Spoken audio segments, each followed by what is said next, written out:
Good afternoon to you and welcome to the live proceedings of the National Assembly on this Thursday. The date is the 27th of April. The year is 2023. A broadcast brought to you courtesy of the collaboration between the Kenya Broadcasting Corporation and the Parliamentary Broadcasting Unit. You can also follow this particular live broadcast courtesy of our YouTube channels, and that is a courtesy of a Parliament of Kenya as well as a KBC Channel 1. And you can also follow up on this live broadcast courtesy of Bunge TV on Signet. Just to take you through the highlights in the order of business this afternoon.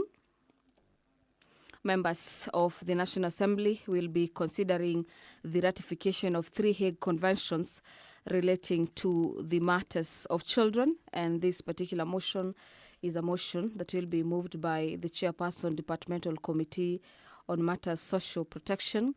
This particular report that members will be considering was laid on the table of the House on 25th of April this year.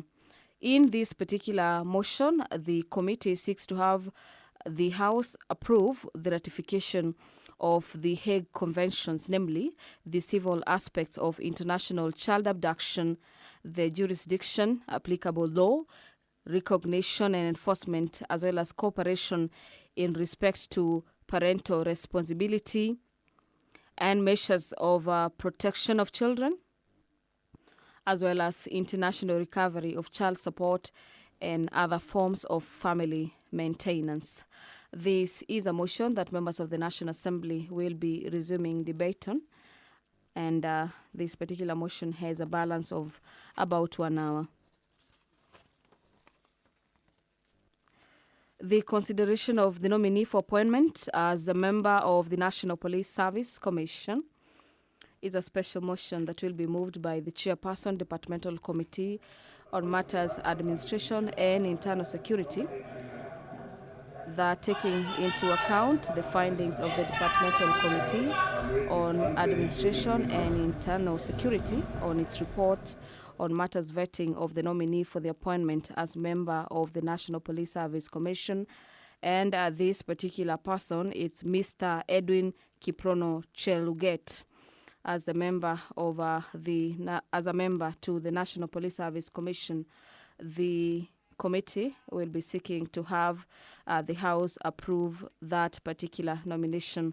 The Speaker of the National Assembly, Honorable Moses Wetangula, is presiding over the business of the National Assembly this afternoon. I now hand you over for the live broadcast. Enjoy your viewing.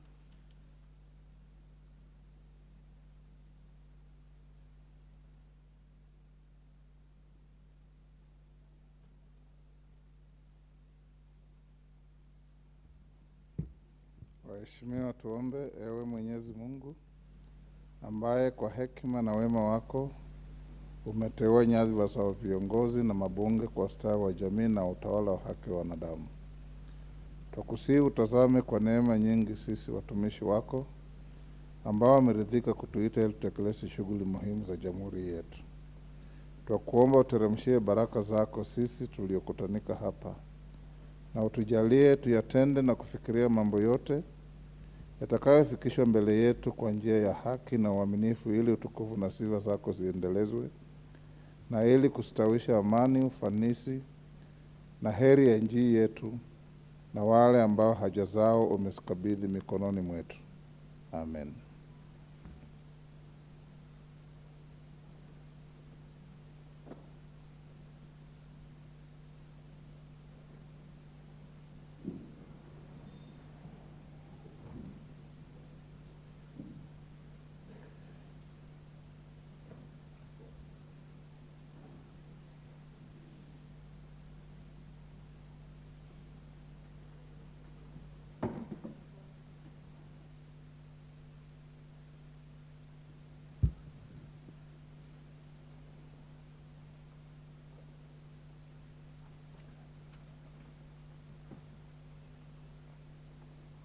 Sergeant, you can ring the division bell. We still have a shortage of members to form quorum.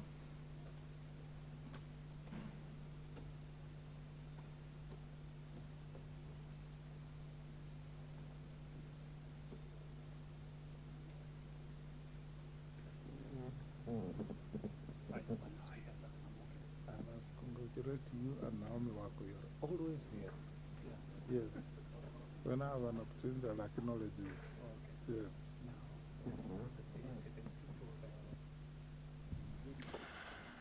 The Speaker of the National Assembly, Honorable Moses Wetangula, currently presiding over the business of the National Assembly this afternoon, has directed the Sergeant-at-Arms to ring the Quorum bell. And this particular directive is to give a few members of Parliament who are still probably within the presence of Parliament to make their way into the chamber this afternoon to allow the House to raise that particular pertinent number before the National Assembly commences business this afternoon. Let's keep on having a look at the order paper this afternoon and to just brief you through some of the agendas before the floor of the House this afternoon. After considering the nominee for appointment as a member of the National Police Service Commission, a special motion that will be moved by the Chairperson Departmental Committee on Matters Administration and National Security, the House will equally be considering a couple of other motions. Some of them is the report of the proceedings of the first ordinary session of the 6th Pan-African Parliament, PAP.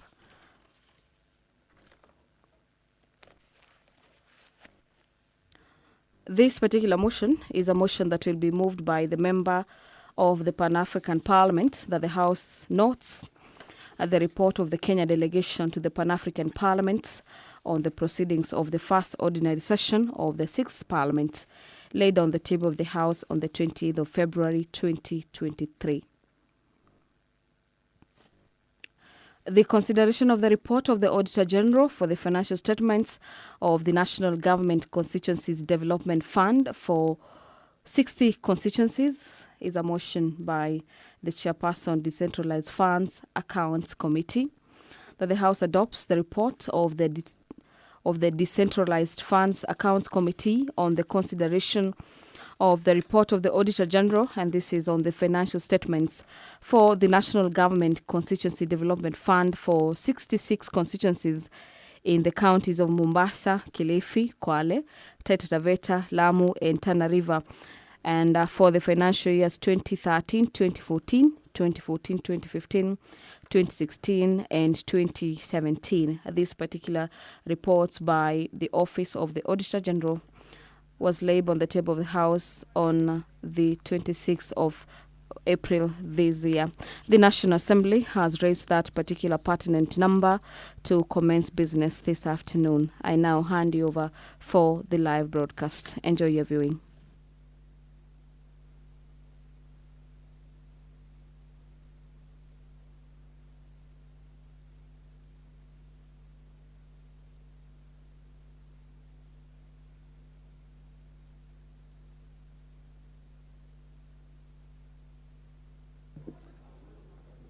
Honorable members, we now have the necessary quorum to transact business. Clerk. Order number 1, administration of oath. Order number 2, communication from the chair. Order number 3, messages. Order number 4, petitions. Order number 5, papers. Thank you.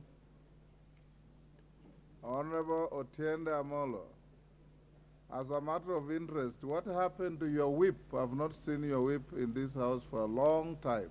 Is he well? I know you are not his keeper, but you are sufficiently senior to know what happens to your side. Mr. Speaker, yes, I think our whip is engaged in business outside of Parliament, but as you well know, there's always the concept of holding brief. So whenever I am around, I hold brief for him. Thank you, Mr. Speaker.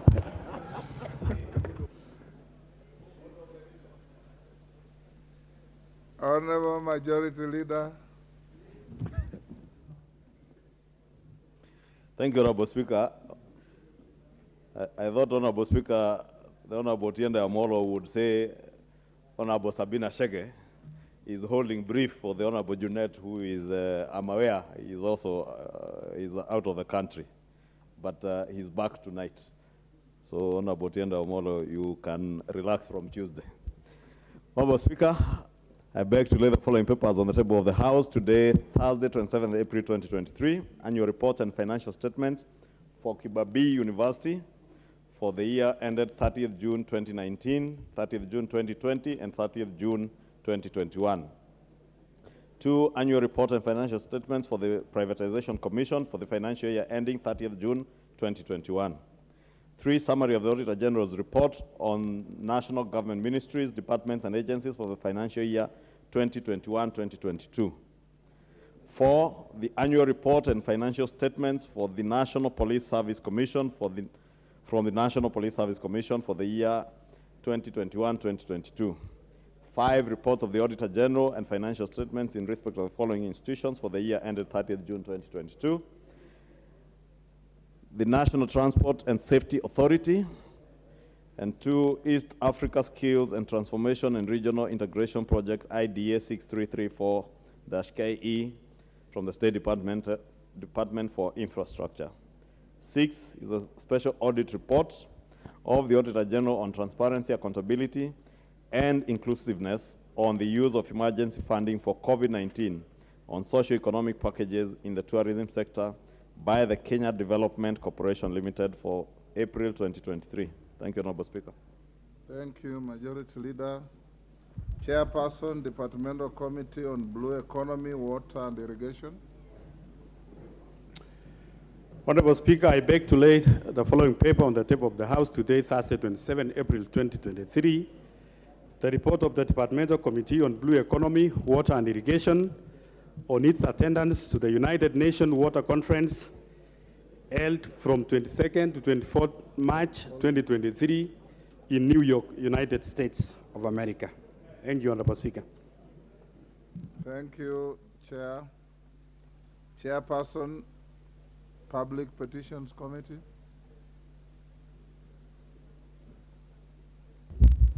Thank you, Mr. Speaker. Mr. Speaker, Honorable Speaker, I beg to lay the following papers on the table of the House today, that is 27th April 2023.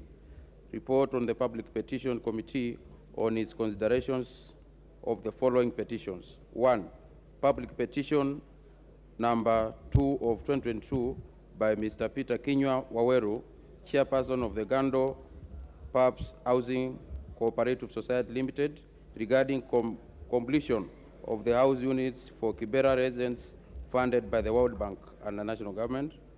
Number 2, Public Petition number 5 of 2022 by Mr. Patrick Kiberia, Executive Director of PEWA Africa, regarding amendment of the Universities Act 2012. Honorable Speaker, I beg to lay.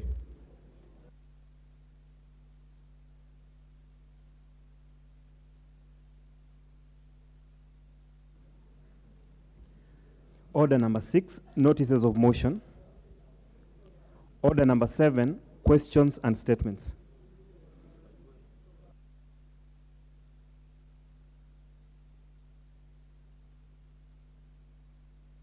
Majority Leader. I think the member for Bomet East. Was he holding you captive? No, he actually tried to trip me as I came down, but inadvertently, Mr. Speaker.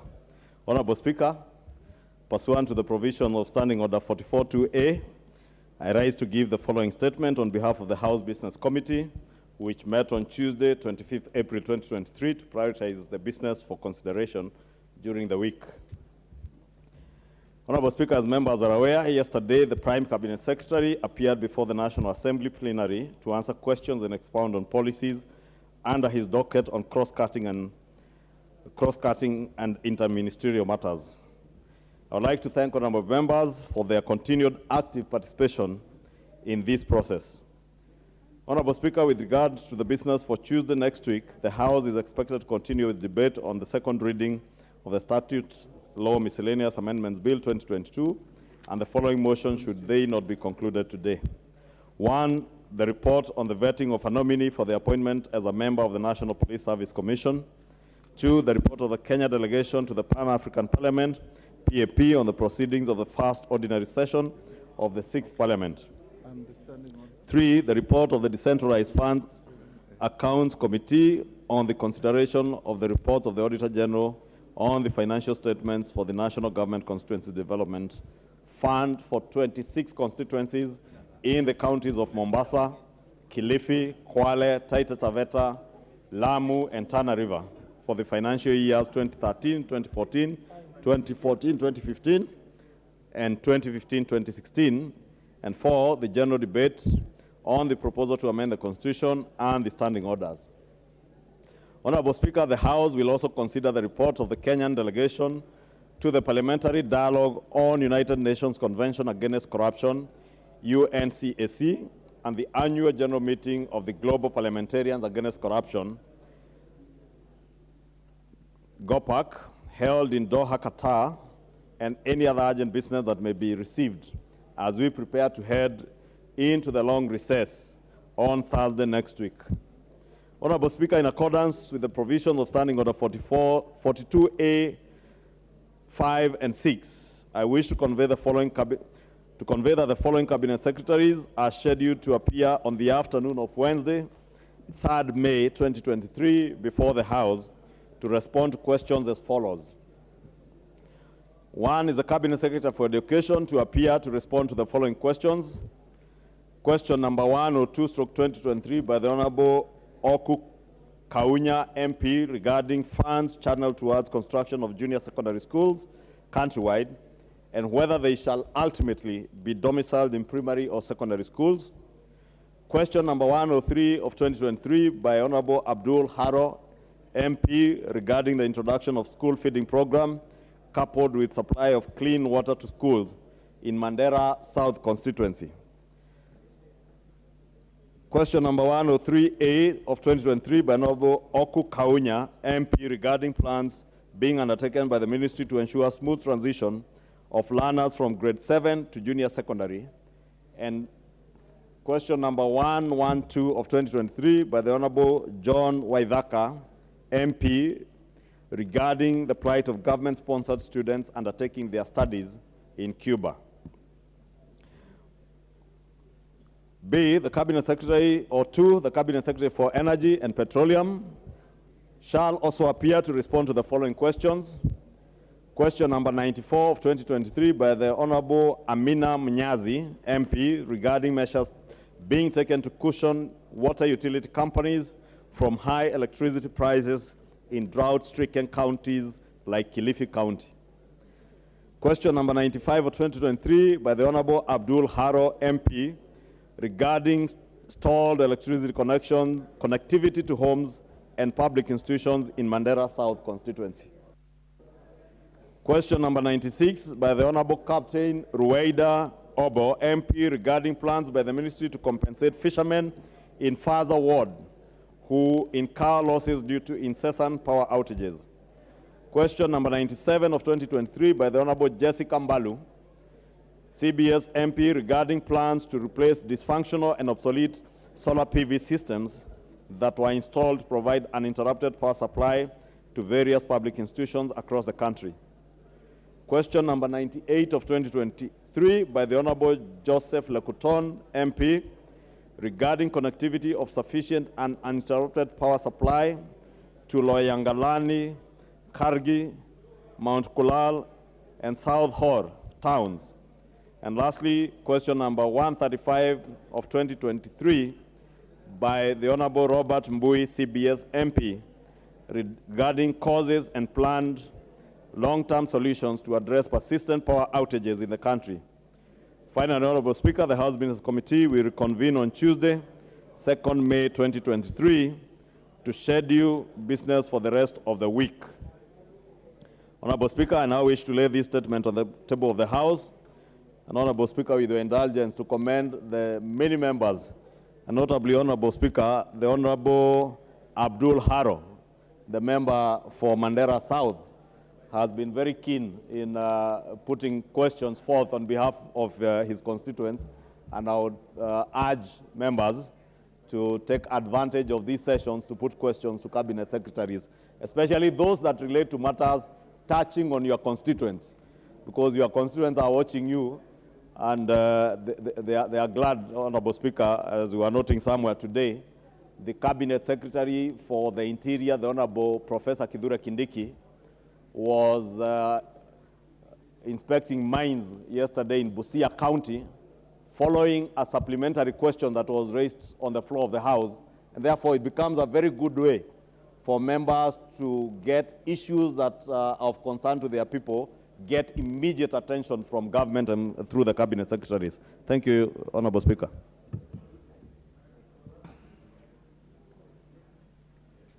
Order number 8, motion, ratification of 3 Hague Conventions relating to matters of children, resumption of debate.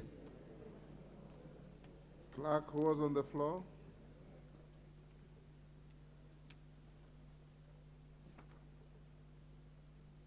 This motion has 53 minutes to go. Honorable Joshua Mwalio, is he present? Joshua Mwalio?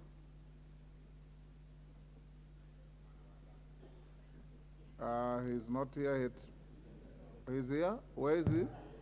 Honorable Mwalio, you have 3 minutes to go. 3 minutes only. That is what was left of your time. Thank you very much, Mr. Speaker. I was starting the debate, then I was interrupted. What I wanted to say in this ratification is that there should be an enforcement on the way the compensations are done by the absent fathers who father children, and then they leave the country and go away. So the laws should be enforced so that they can be followed to their country of origin, because they have left us with a lot of problems trying to educate their children whom they have fathered and they have left in our constituency and in our areas.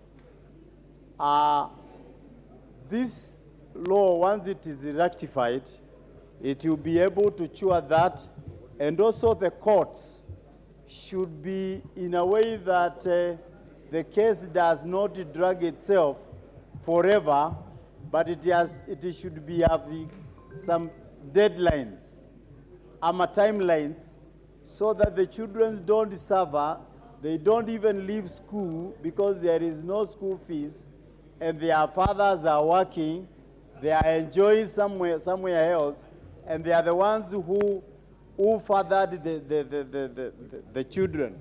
So what I would like you to say is that although some things needs to be rectified in this ratification of the Hague laws, but what I picked is that the compensation is very important, so that even when the absent fathers are not available, they can be forced by the law even to educate the children wherever they are, and also to be able to take care of them on a daily needs, because it is very hard for our grandmothers, our grandchildren, to be able to take care of these children, and they have no income, and they have been left there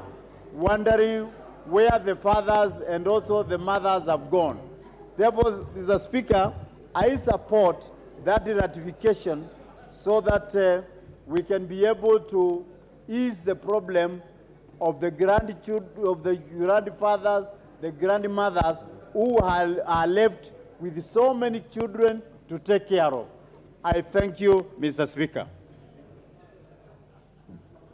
Honorable Munyoro, what is it? I see you flicking the intervention. Thank you, Honorable Speaker. Order, honorable members. I was raising on a statement you gave, Honorable Speaker, that you are not aware of where Honorable Junet Mohammed is. And my understanding is that whenever an honorable member is traveling out of the country, he should be informing the Honorable Speaker that he's not in the country. I just wanted your clarification, Honorable Speaker. Order, honorable members.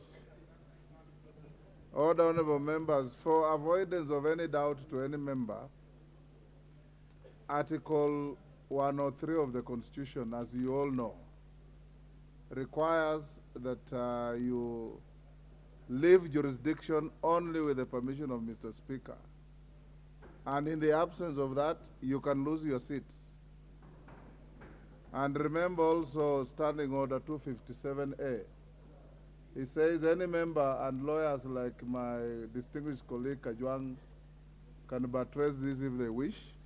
Any member who wants to leave jurisdiction, you simply write to Mr. Speaker to notify him that you are leaving.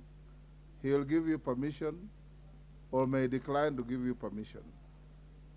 It also says the clerk keeps that record, and with the permission of Mr. Speaker, it may be released to any other party to use against you.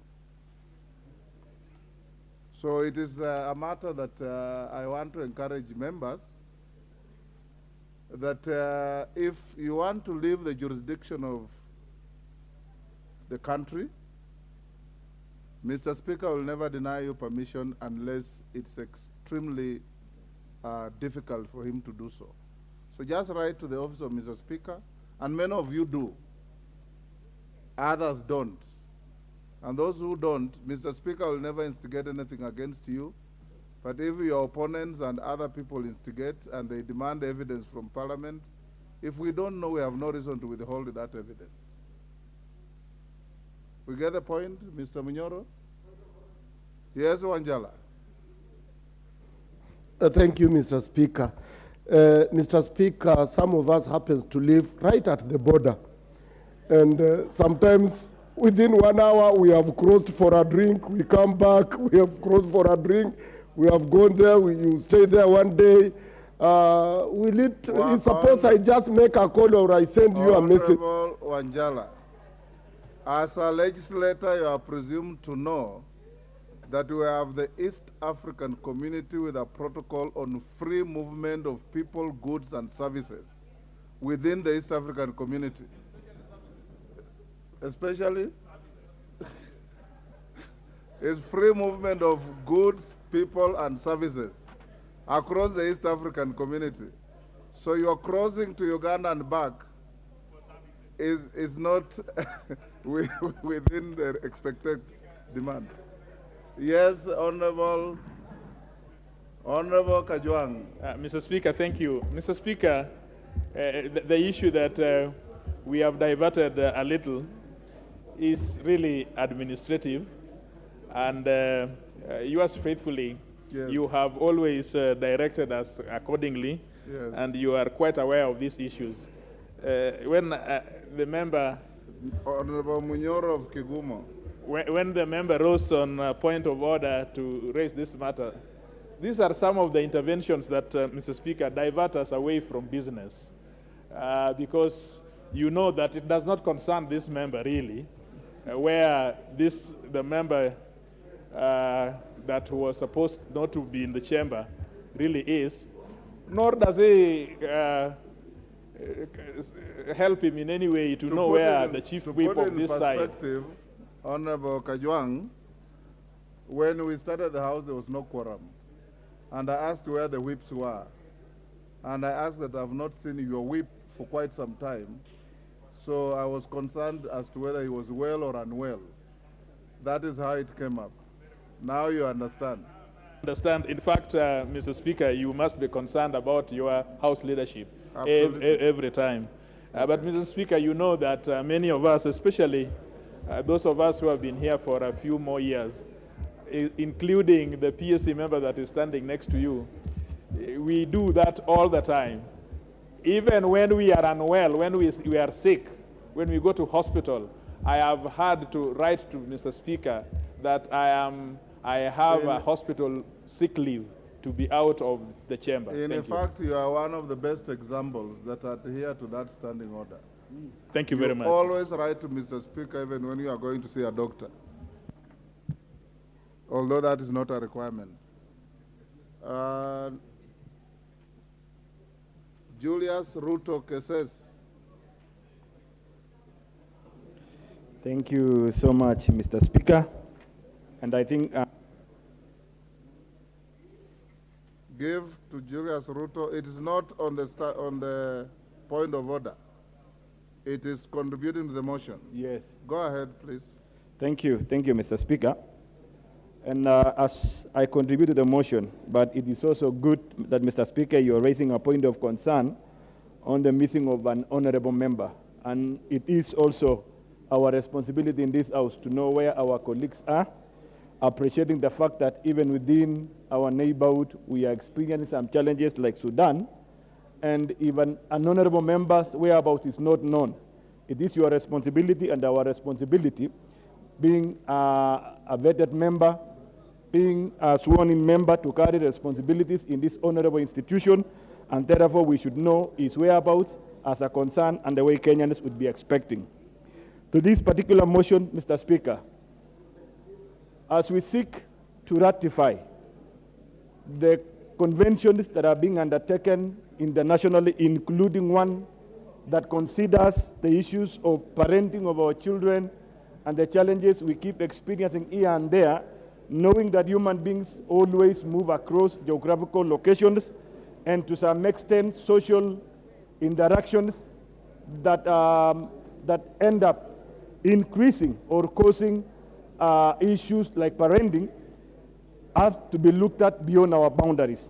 But then, Mr. Speaker, my point of concern in this particular motion is a bit of caution, in that some of the ratifications, including this, that requires legal implication. I would wish that such motions or such ratifications and treaties that are being signed should be put in place before this House, clause by clause, so that we're able to look at it, so that we don't end up ceding our role that our jurisdiction and judicial provisions we have by virtue of the Constitution of Kenya shall not be ceded out to the international judicial process, which end up contravening our African culture, which end up contravening our moral practices, which end up contravening our own legal framework. To my case is that such motion, such treaties can be looked at it clause by clause, so that we ensure the applicability within our Kenyan jurisdiction and only limit this particular discussion to international nature of cases that we experience. So that if there are matters that goes across the border of region Kenya. Order, honorable members, order. The conversations are too loud. We can barely hear the member for cases who is making very valuable contributions to this motion. You are requested to converse in low tones, if you must. Thank you, Mr. Speaker. Honorable. Thank you for protecting me. Mr. Speaker, my point of concern when I looked at the concern on the treaty that need to be ratified through this motion by this honorable House, a big question came to my mind. What are the contents of these particular treaties that were signed and conventions that were discussed internationally, and that we want to adopt them to our own legal framework that we have in the country, Kenya? What would be the implication? Would it challenge our existing judicial process we have? Are the contents in this particular law applicable to the laws of the land in Kenya? Does it respect our moral practices?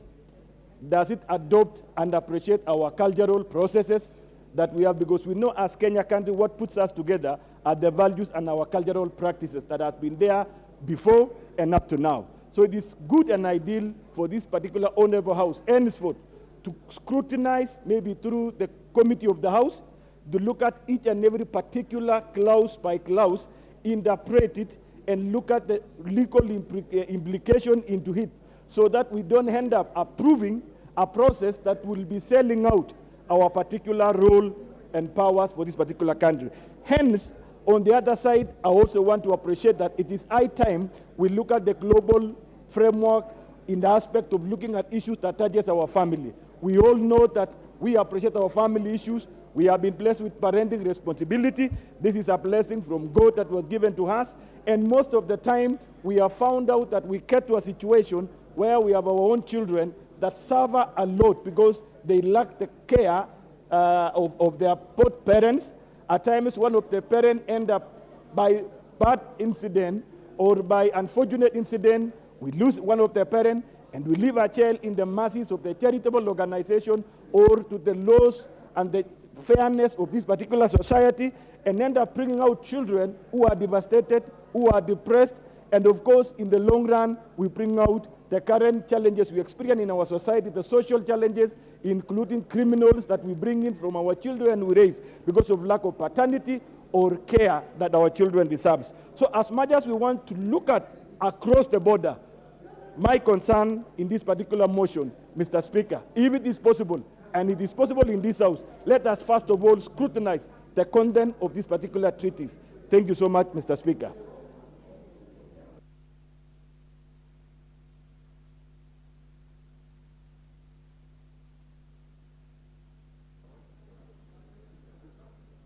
The Honorable Gertrude Mbeyu. Are you on the screen on this motion?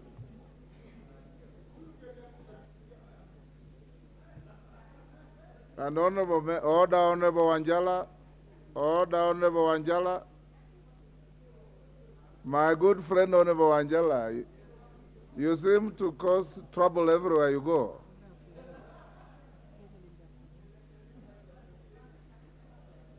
Honorable members, the screen is full. I don't know if you have keyed in to speak to this motion or you have keyed in generally. Okay, I'll give the Honorable Dr. Nyikal. Thank you, Mr. Speaker, for giving me the opportunity to contribute to this. Mr. Speaker, I rise to support the motion for the ratification and acceptance of this Hague Convention relating to matters of children. Mr. Speaker, these are actually very important conventions. To begin with, they are in line with the UN Convention for the Rights of the Child, which this country has actually ratified and has signed. And by our constitution, any law that we ratify or treaty becomes part of our law. So, Speaker, it's important because children do move a lot, particularly with their parents, and sometimes in circumstances what actually differences within the family, so that a child moving may actually be considered to have been abducted. Or sometimes children move with their parents and one parent then abandons the children. And sometimes in terms of civil disruptions, children sometimes move alone. And therefore it becomes very important that we have internationally agreed ways of handling these children. Mr. Speaker, I support this because these conventions are actually in 3 parts. And the first part actually deals with the movement of children and how children will be handled when they have moved from one place to the other, or a parent has moved with a child, or a parent has moved and left a child behind.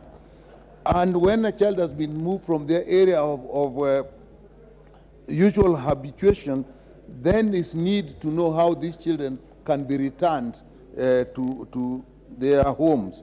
And Mr. Speaker, there are so many laws and in different jurisdictions that it becomes very difficult to actually move the children, go through all the procedures. And therefore, the first part that deals with abduction actually gives provision so that across the various jurisdictions, children can be removed, can be returned to their habitual residences in an orderly manner, so that people who are involved, whether they are parents, whether they are government officers, don't have to go through complex different jurisdictions. And that part also deals with, Mr. Speaker, criminalization of moving and detaining children which may be not in areas where they normally reside, or not with the concurrence of one or both parents. Mr. Speaker, the other side deals with then what happens with the various laws. What methods do we use? And sometimes these are in private institutions, like children's home. Some children may have been fostered. Some children may actually have even been, in some cases, adopted. So you therefore need to know how shall we deal with this. And as I said earlier, there are different laws in different countries, and therefore you need one agreed way so that people who deal with these matters can actually handle the children without any problem. It is worse, Mr. Speaker, if you have parental disputes where one parent wants to move with the child and the other parent doesn't work. Eventually it turns into abduction. Sometimes children are unaccompanied and they are minors. How do you deal with them? And so that part gives you the provision of how you deal with these cross-border issues.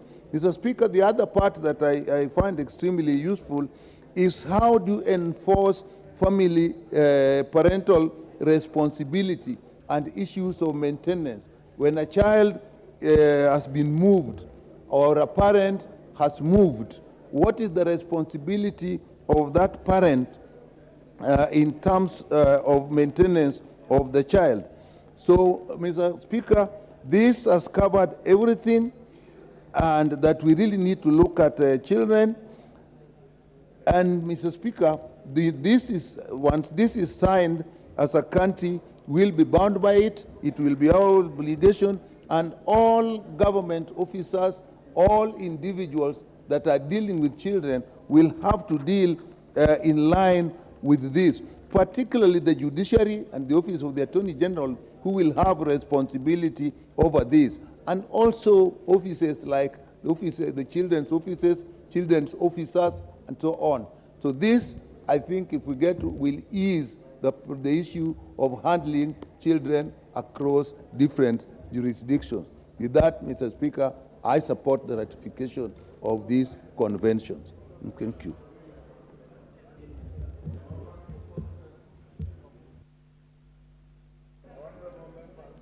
Honorable members, order.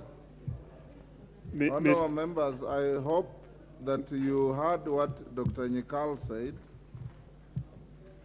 and he was quoting without reference to Article 2 of the Constitution, that any treaty or convention ratified by Kenya, which you are doing, shall form part of your law under this Constitution. So it's important that you read what you are ratifying, understand it, before you ratify. Thank you, Mr. Speaker, for allowing me to contribute. On the onset, Mr. Speaker, I want to oppose this ratification. I'm giving you, yes. I think many people who are contributing to this have not read it and understood it. This ratification, when you read it, it means that a certain body can sue you for even child maintenance in the US, and it is enforced here. It means that you'll take responsibility for something which has been done even where you are not represented, because you've ratified it. You remember this, sometimes back we ratified the Hague Treaty on Crimes and Humanity. Later on, by Kenya being a signatory, people had been to be taken from here to go and be tried in Hague for crimes which they could not even be able to be proved. So for me, I think the House should not pass this ratification. We should oppose it. We should be able to have an opportunity whereby we are passing it for the rest of the country, which are ignorant on what we are ratifying. We are holding the rest of the 50 million Kenyans to be enjoined into these three treaties for children's without their participation, without public participation from the Kenyan society. to me, I think this, we should be able to have an opportune time, because there are some of those ratifications that we are doing that are not in conformity with our own laws. So we cannot ratify what is not in conformity with our law. I think by supporting it, we'll be letting down the Kenyans. And I want this House to rise to the occasion that please, let's not ratify something that we don't understand, that you've even not read it. Let's have an opportunity to subject it to public participation. Let's have an opportunity for Kenyans to be able to look at it so that we don't regret tomorrow when we've ratified something. With those few remarks, I oppose. Honorable members, before I give to the next speaker, allow me to acknowledge in the speaker's gallery PCEA Muthua Church Brigade, who are visiting the house from Dagoretti South, Nairobi. Greenville School from Keses, Uasin Gishu. The honorable member is out of order to stand up and wave at the gallery. Mufariji in the public gallery, we acknowledge Mufariji Primary School from Igembe North, Meru.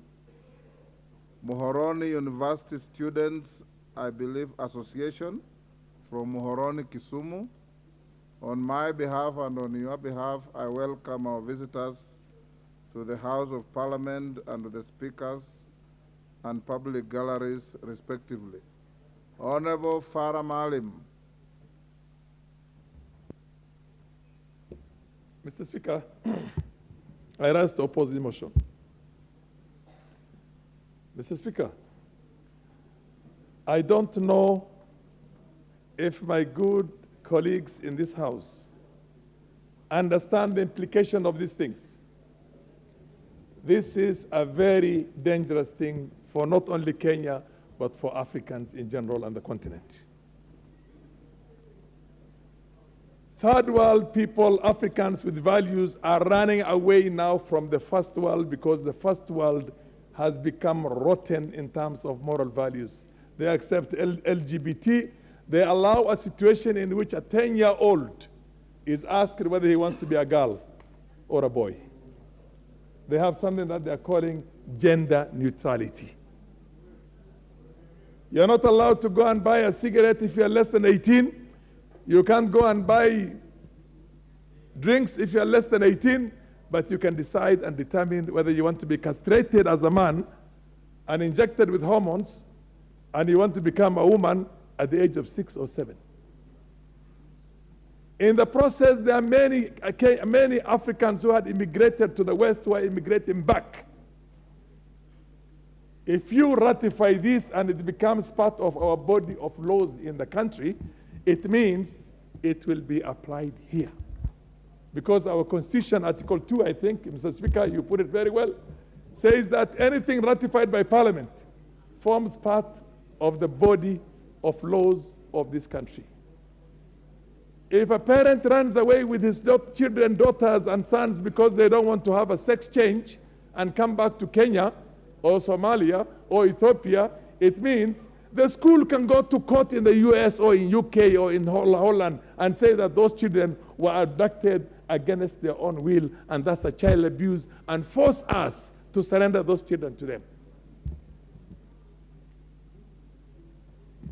Mr. Speaker, this has got to be opposed in the strongest terms possible. This is a very dangerous thing. Right now, the entire Western world has sent all its guns and said that anybody who does not accept LGBT and gender neutrality for children and is a nation does not qualify for their aid and support. That's why the Vice President of the United States of America, Kamala Harris, is here and is also traveling all over our continent. Mr. Speaker, this is not purely about children and whether children can be taken good care of or not. This is something to do with what the West wants to carry the world in this new world order of their own values, which is contrary to our own values. Mr. Speaker, we should reject this in the strongest term possible, because we cannot accept this kind of a situation among our children and our youth here. Look at the double standards. A child of 17 years cannot go into a bar and buy alcohol, but a child of 7 years, 8 years old is told, do you want to become a girl or a boy? And if that child says, I want to become a girl, he is castrated without being irreversibly. It can never be reversed again and injected with hormones to get the breasts to come out and the rest of it. If it's a girl and she wants to become a boy, that's exactly what's happening. Now, because there is this crash, there is this crisis in the so-called developed world, there is going to be an avalanche, a deluge of Africans who have traveled before and settled in the Western world, who are going to run back to our continent. They have a right, using their school boards, using their own administration there, using their congresses, to go to court and say that those two parents abducted the children from us in the States and took them away from their own jurisdiction, and then come here and tell them they want to recover those children to be taken back to the States. Mr. Speaker, members of Parliament, my colleagues, dear colleagues, we reject this in the strongest terms possible. Not only do we do that, we create as members of Parliament town halls and discuss what is happening in the world. Our children are going to be destroyed from our midst. The TikToks, the television, the social media, all those things. We now have got to become the agents to preserve our values and address our constituents in town halls and everywhere else, and create a modicum of decency for those young boys and girls, so that we bequeath to them our cultures and our values. Mr. Speaker, with those few remarks, I oppose this motion in the strongest terms, and I want us all to internalize this and do the needful for our country. Thank you. Cynthia Muge.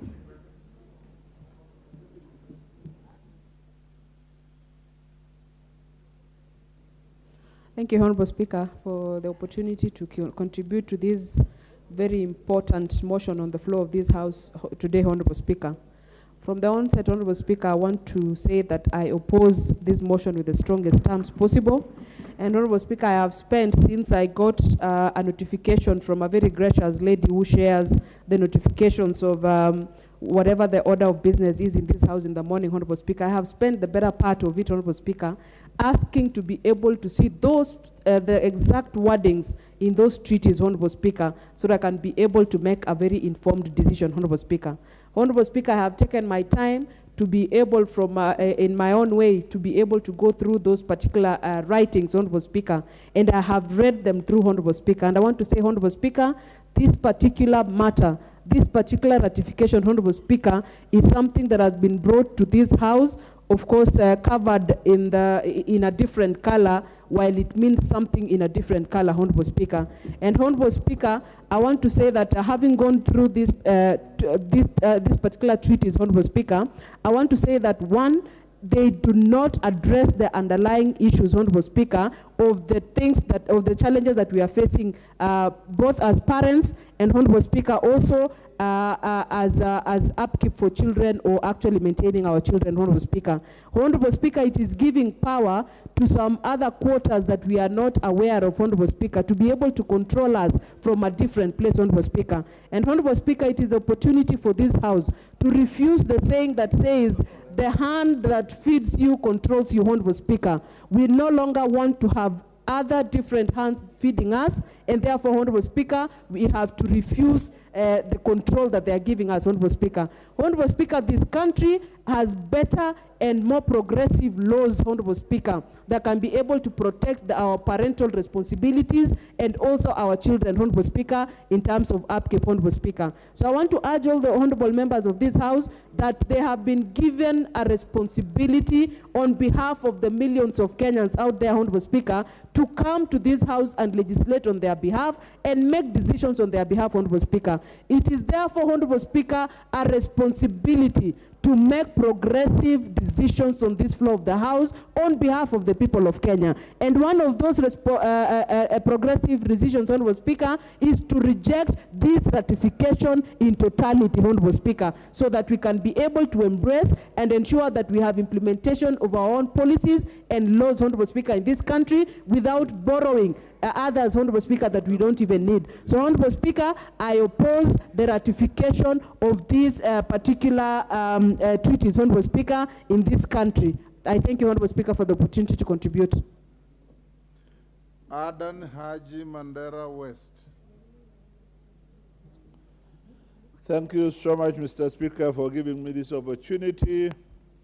I also stand to oppose this motion because this is a motion of people who don't want to sire children, but want to manage children, of other people. They themselves, they don't want to sire children. They don't want to have children, but they want to manage and control and mismanage children of other people. We have seen whereby children are taken away from their parents. Children is gift from Allah, from God, that we should be very proud of. Parents have a special connection, naturally, a special connection to their children. Such laws, if you read these things in depth, says that your children can be taken away and given to other people or institutions, and therefore be allowed to become what they want to become as their own. But in our African culture, children is God's gift.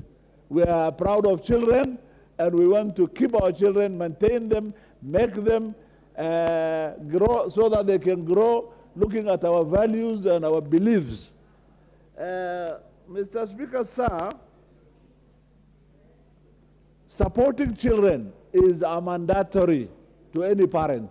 Anybody who sires a child is must that he or she should support that child.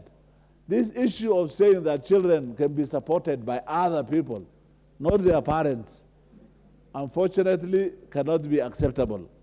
In cases where, by God's grace, parents die and children are left, in the African culture, we have support system. In our today's constitution, we have the children's law, the children's act, which is very explicit and so good. So bringing this foreign ideology of keeping children and sneaking it within our community is to disorient our societies, which I cannot be a party to accepting this or ratifying. We have ratified some of very good laws, conventions. One of them, a very important one, is the Maputo Declaration on Food Security and Nutrition, the Abuja Declaration of Food, on food nutrition, and the Malabo Declaration of giving 10% of our budgets to food production. Let us look at the good conventions that we need to ratify. But when it comes to such, I stand here firmly and oppose. Thank you so much. Wamchomba. Honorable Wamchomba. Thank you. Thank you, Mr. Speaker.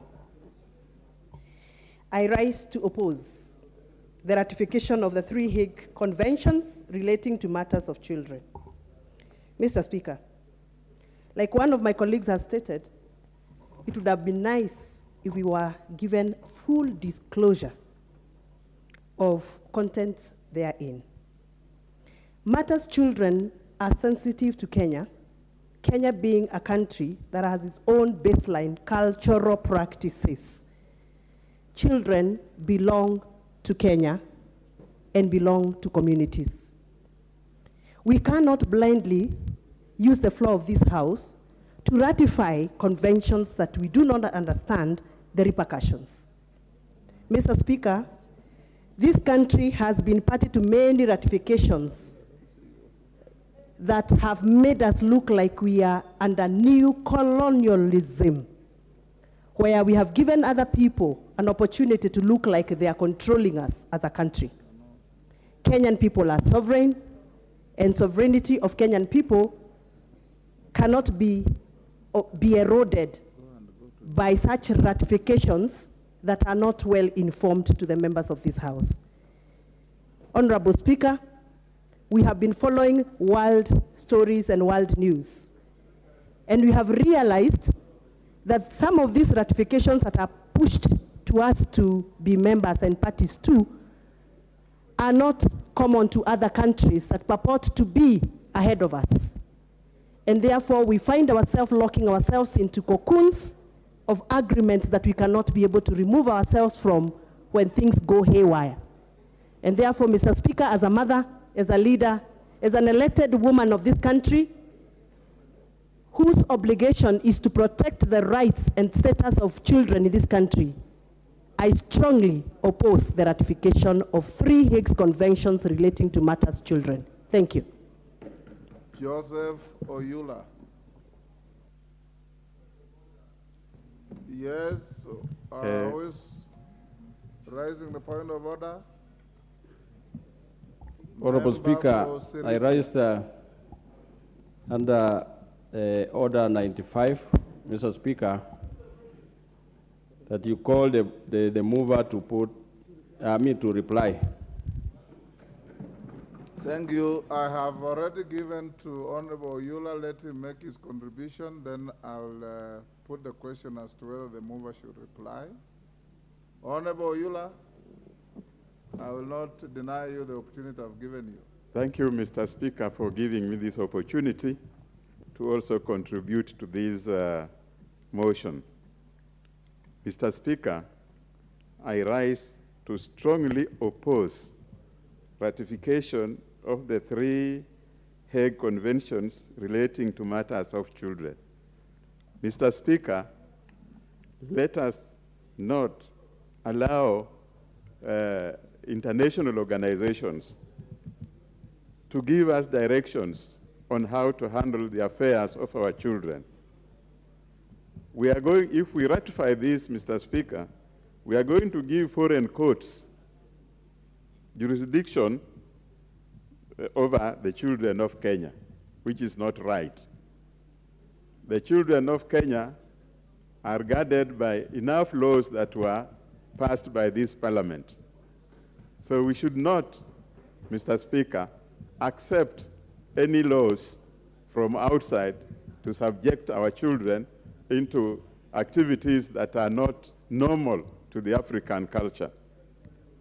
Mr. Speaker, we shall be subordinating our Constitution, the Children's Act, and other laws we have passed related to children by accepting these laws, Mr. Speaker. So, Mr. Speaker, I strongly oppose the ratification of these laws. Thank you.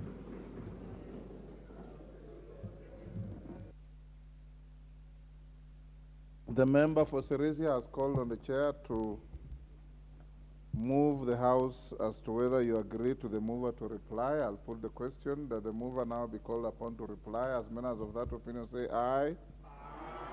Will those of the contrary opinion say nay?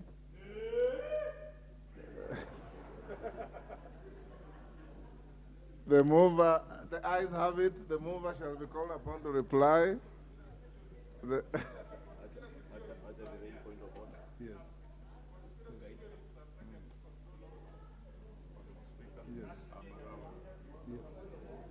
Yes, Order Alice, Honorable Alice Nganga. Yes, Majority Leader.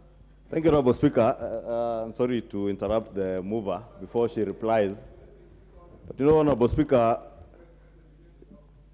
I was listening into part of the men's conference discussions, and gentlemen in that conference were asking, as the mover replies, and I mean the men's conference within the National Assembly, the mover replies to confirm to the men's conference whether if we allow this convention to go as it is, if the Honorable Kaluma, for instance, just for example, to avoid using myself as an example, is accused at some point of siring a child in one of his many trips to the US, whether people will now follow him and occasion the Speaker, as the chair of the Parliamentary Service Commission, to take away the whole of Kaluma's salary and ship it off to the US, or that of myself or any other of the members of the men's conference will be taken. Just the chair to clarify, just to make sure that the men's conference within the National Assembly are comfortable as to the import. And I'm saying this so that the chair addresses herself to some of the concerns that have been raised as to the import of this motion and its impact to us. Because, you know, our norms, our cultures, our laws are not equal to those of the US and other Western nations. And you know, Honorable Speaker, in the US, people enjoy, especially children and mothers enjoy far much more rights than they enjoy here. And therefore, we must be balanced and careful that we are not also imposing other cultures and legislations that are in other jurisdictions that do not exist here. So it would only be fair that the chair clarifies as she responds. Honorable Alice Nganga, you are called upon to reply. Thank you, Honorable Speaker. Honorable Speaker, I rise to thank all members who rose yesterday and today to contribute to this debate on adoption of the report of the Committee on Social Protection on the ratification of the Hague Convention on Civil Aspect of International Child Abduction, B, the Hague Convention on Jurisdiction, Applicable Law, Recognition, Enforcement, Cooperation in respect of parental responsibilities and measures for the protection of children, and C, the Hague Convention on International Recovery of Children's Support and other forms of family maintenance. Honorable Speaker, I noted that several members did support and others opposed the ratification of the convention, noting they are significant in protecting the children of this country as provided for in Article 53 of the Constitution.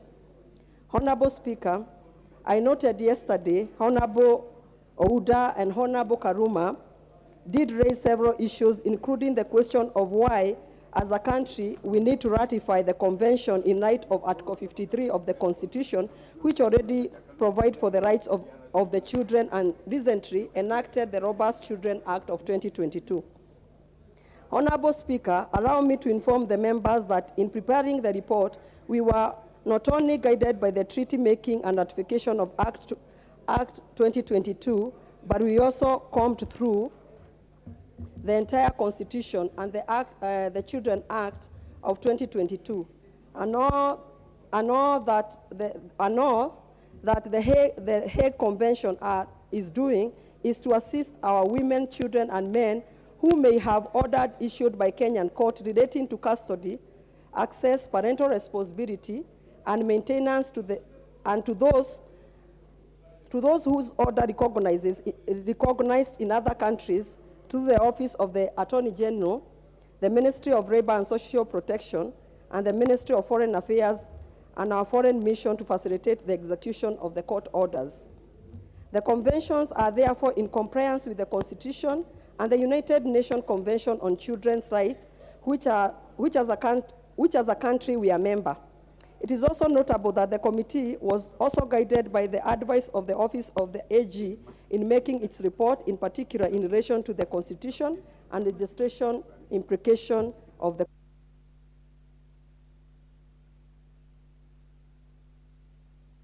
Have you lost your microphone?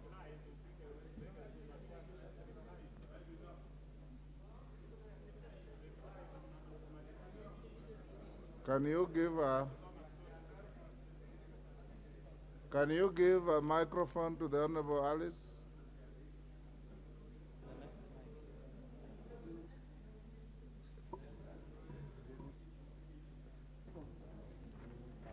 Thank you very much, Honorable Speaker. Honorable Speaker, finally, our decision to recommend the ratification of the 3 conventions was not just guided by the mere fact that the other countries have ratified. We examined the convention versus the requirement of the Treaty Making and Ratification Act 2012. The Act has 16 listed requirements which guided the ratification process, including the views of the public, national interest, constitutional implication, and obligation imposed on the Kenyan by the treaty. This must be adhered to before a convention finds its way here and is ratified. Consequently, whereas many countries in the world have ratified this convention, I stand here to say, as the committee, we recommended ratification of the convention, cognizant that the convention shall promote the children's right under Article 53 of our Constitution. I also observed that there are several issues that members noted that may not have been included in the Hague Convention, and more so the issue that the committee should have considered on the 3 conventions separately, despite the fact that they are closely related. Honorable Speaker, you know, when the Chinese came here to Kenya and were constructing superhighway, we were left with so many Chinese children. And they went back to their country. And right now they are Kenyan citizens. As well as when you go to Narumoro, there are so many children from Britain.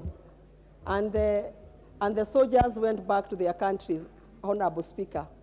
Honorable Speaker, recently I visited Canada, and I met a Kenyan lady there who they moved or relocated to Canada as a family. And Honorable Speaker, as they went there as a family, the man decided to come back to the country of origin, which is Kenya, and left the wife and the children back in Canada, and the wife was not working. All what these treaties are saying, Honorable Speakers, is we take good care of our children. And I'm telling men in this house, don't be afraid. Maybe you went there, Honorable Karuma, and you left some people in Britain or in America, in a right note, Honorable Speaker, and you are worried what Wazungus will do to you once these treaties and conventions are passed here at the floor of the House. And I want to say, Honorable Speaker, it is all about protecting our children. If you are not guilty, I don't see why you are afraid for this treaty to pass. If you know you are very honest and a good man, let us pass this treaty to protect our children. Furthermore, these children are your blood. Whether you are told to take responsibility of them, there's nothing wrong with that. They are just telling you, give them maintenance, make sure that the way you treat your child in the house is the same way your child somewhere is being treated. Don't leave these children with nobody to take good care of them. So you are afraid that if this one goes to The Hague, you will be forced, you'll be compelled. You will be compelled to take care of your children. That's what this treaty is all about, Honorable Speaker. Yes, and I'm asking this House, Honorable Speaker, thank you very much. We take this advice, and in the future we will endeavor to table separate report for each of the convention and to ease reference by Honorable Member, and further, in order to enrich debate of this House. Honorable Speaker, with these few remarks, I beg to reply. Honorable members, I'll now put the question, which is that this House adopts the report. Order. Take your seat, Sirma. Take your seat. Honorable members, I'll now put the question, which is that this House adopts the report of the Departmental Committee on Social Protection on its consideration of the ratification of the Hague Convention on Civil Aspects of International Child Abduction, the Hague Convention on Jurisdiction, applicable law, recognition, enforcement, and cooperation in respect of parental responsibility, and measures for the protection of children, and the Hague Convention on International Recovery of Child Support and other forms of family maintenance, laid on the table of the House on Tuesday, 25th April 2023, and pursuant to the provisions of Section 8.4 of the Treaty Making and Ratification Act 2012 approves the ratification of the following Hague Conventions. 1. Civil aspects of international child abduction. 2. Jurisdiction, applicable law, recognition, enforcement, and cooperation in respect of parental responsibility and measures for the protection of children. And 3. International recovery of child support and other forms of family maintenance. Will as many as of that opinion say aye? Will those of the contrary opinion say nay? Nay. The nays have it.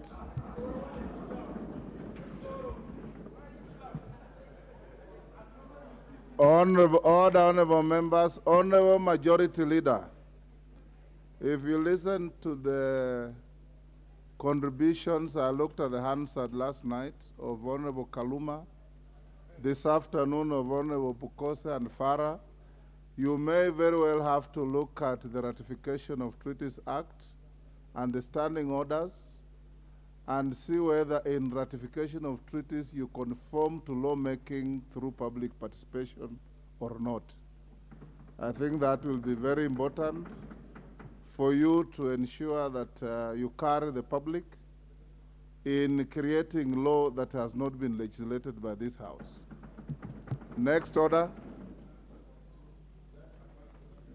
Order number 9, special motion, consideration of nominee for appointment as a member of the National Police Service Commission. Honorable Didaraso, on behalf of the Departmental Committee on Administration and Internal Security. Thank you very much, Honorable Speaker. I want to thank members for rejecting that the convention that we find is contrary to our customs, laws, ethos, and everything that is an African. Thank you, Honorable Speaker. Consideration of nominee for appointment as a member of the National Police Service Commission.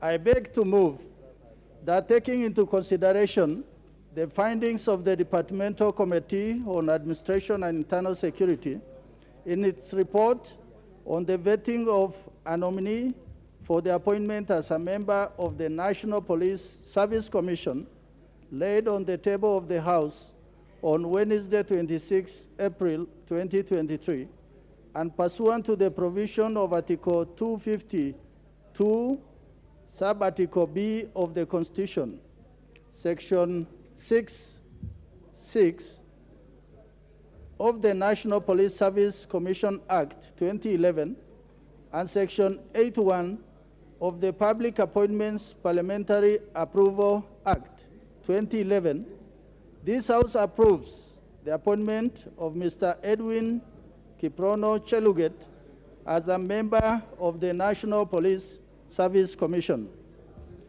Honorable Speaker, in our approval hearing, it was grounded in law, Article 252 of the Constitution, Article 6(5) of the National Police Service Commission Act, also Article 118 of the Constitution, and Section 6(4) of the Public Appointments Parliamentary Approval Act 2011, and Standing Order 45(3). Honorable Speaker, the committee also considered Article 246 of our Constitution that establishes the National Police Service Commission, that should consist of a person who is qualified to be appointed as a High Court judge, 2 retired senior police officers, 3 persons of integrity who have served the public with distinction, the Inspector General of the National Police Service, and both Deputy Inspector Generals of the National Police Service. Also, the committee considered what is fundamental and a basic requirement, that a nominee must be cleared ethics and integrity, tax compliance, criminal records, higher education loans repayment, and if an individual has political party affiliation. Going on this, Honorable Speaker, what is a requirement, particularly in terms of an individual who will be appointed to such a constitutional office? We must consider suitability. The suitability of the nominee is what, in principle, the committee assessed in terms of his professional training, experience, personal integrity, background and qualities, as well as his performance during the approval hearing. Honorable Speaker, the committee is Honorable Speaker, the committee came out clearly on this, that this particular nominee is qualified, is suitable, based on the foregoing. First of all, the committee, I mean the nominee for the commission is a Kenyan who was born in Nandi County. Also, he attended Kabimet Primary School in Nandi and also Kapsabet High School.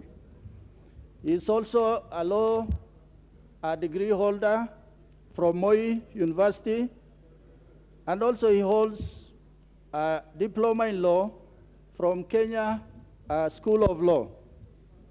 His employment record, Honorable Speaker, the nominee brings about a long legal experience, over 18 years, where he has worked in several law firms, including, but not limited to, Chelugate and Company Advocate. He is currently a member of the Tax Appeal Tribunal since 2022, to which he has also served as a board member of National Irrigation Board since 2019. He was also the inaugural Speaker of the County Assembly of Nandi from 2013 to 2017. Honorable Speaker, the nominee is also a member of Law Society of Kenya and also a life member of the Red Cross Society of Kenya. He confirms that his net worth is 55.5 million, comprising of residential homes, farms, farm machinery, vehicles, and livestock.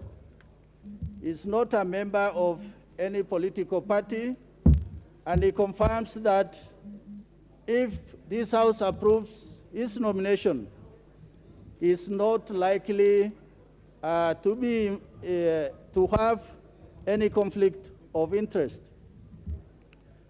Also, on integrity, the nominee has not been charged in any court of law, and for that reason, I think on that, he is given a clean bill of health. Honorable Speaker, during the approval vetting, the nominee was asked by the committee members a raft of questions that ranges from education of police officers,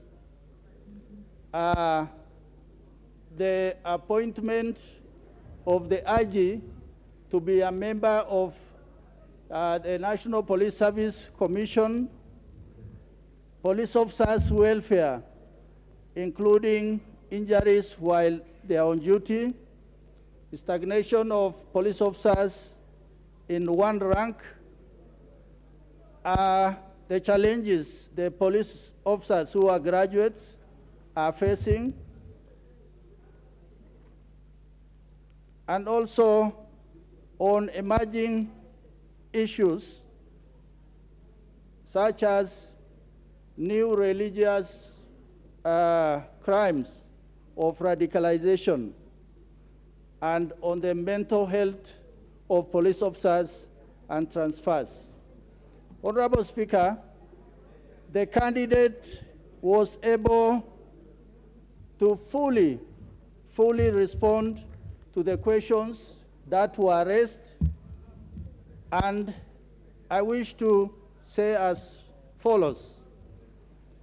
In accordance with Article 78(1) of the Constitution, the nominee is eligible for appointment as a state officer.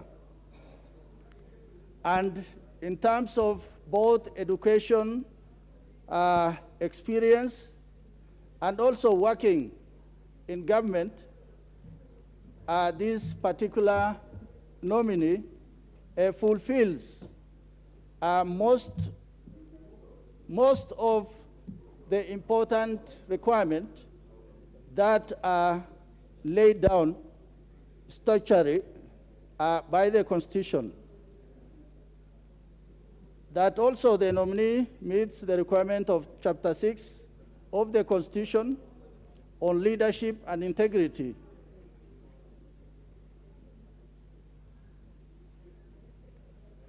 The nominee has also not been dismissed from office under Article 75 of the Constitution for contravention of Article 71, Article 76, and Article 77. Therefore, Honorable Speaker, with those, the committee is of the opinion that this particular nominee fits the requirement for the office for which he has been nominated, and recommend that the House approves this nomination. I wish at this point, Honorable Speaker, to ask Honorable George Kaluma to second.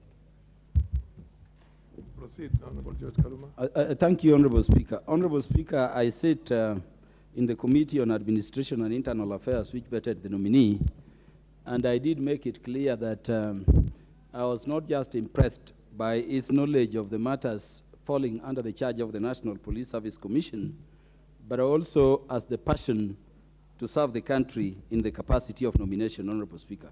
Honorable Speaker, I happen to have known the nominee from the time I was leaving the university. The nominee just joined university when I was leaving the university. And even at that very point where we were struggling to know freshers, he struck me out as a person who can be not only capable but also can lead. So that in terms of the requirement of the law, Honorable Speaker, the nominee is overqualified. We are required to confirm whether the nominee has attained the number of years in legal practice that would enable him to be a judge of the High Court. And what is required by the Constitution, Honorable Speaker, is 10 years. The nominee is in his 18th, going to the 19th year of practice. And most interesting, Honorable Speaker, it has been indicated in the observations, the various law firms in which he has served. Firms which are not the so-called river road firms or ambulance chasing firms, but firms which have been engaging very meaningfully in, servicing Kenyans through the legal sector.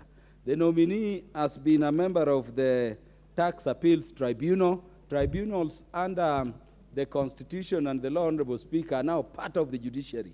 So this is a person who has also served in judicial capacity. The nominee is the first for those members who never listened to the mover, this nominee is the first speaker of Nandi County.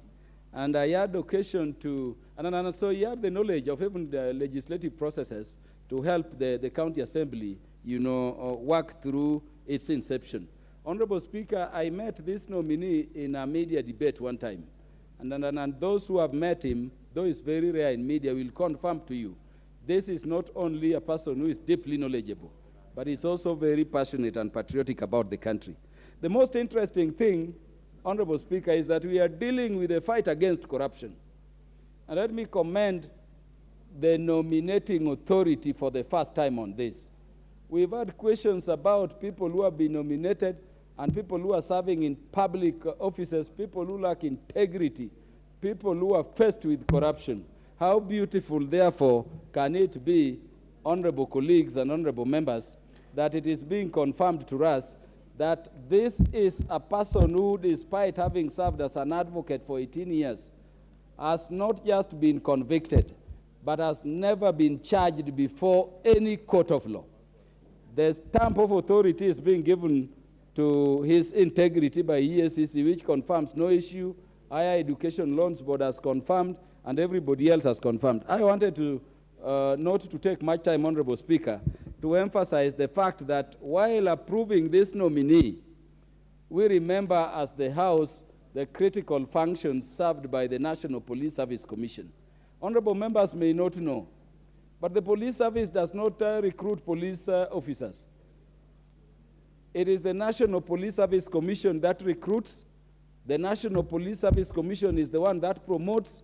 The National Police Service Commission is the one that deals with issues of transfer of officers as ultimate mandate. The National Police Service Commission, honorable members, deals with disciplinary control. Where you have an officer from your constituency who is being removed unfairly, it is this commission you go to. And therefore, I stand in support to say that having a person who has sat in judicial authority in the tax tribunal, and you know the work of that tribunal, having a lawyer of 18 years practice, mainly on matters human rights and labor and employment issues, you have the right candidate to join other Kenyans in serving that commission, more so when we are dealing with these challenges, Honorable Speaker, which make us question whether we should be recruiting new officers like the Shakahola things. I therefore rise in full support, and I urge the honorable members to give their stamp of approval or approve this nominee for the appointing authority to proceed as by law required. I therefore second, Honorable Speaker.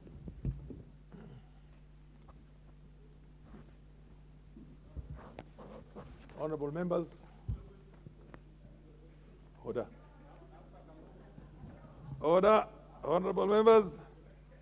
I now propose the question that taken into consideration the findings of the Departmental Committee on Administration and Internal Security in its report on the vetting of a nominee for the appointment as a member of the National Police Service Commission, laid on the table of the House on Wednesday, the 26th April 2023, and pursuant to the provisions of Article 250, Sub-Article 2B of the Constitution, Section 6, Subsection 6, of the National Police Commission Act 2011 and Section 8, Subsection 1 of the Public Appointments Parliamentary Approval Act of 2011, this House approves the appointment of Mr. Edwin Kiprono Cheluget as a member of the National Police Commission. Kamket, MP for Tiati.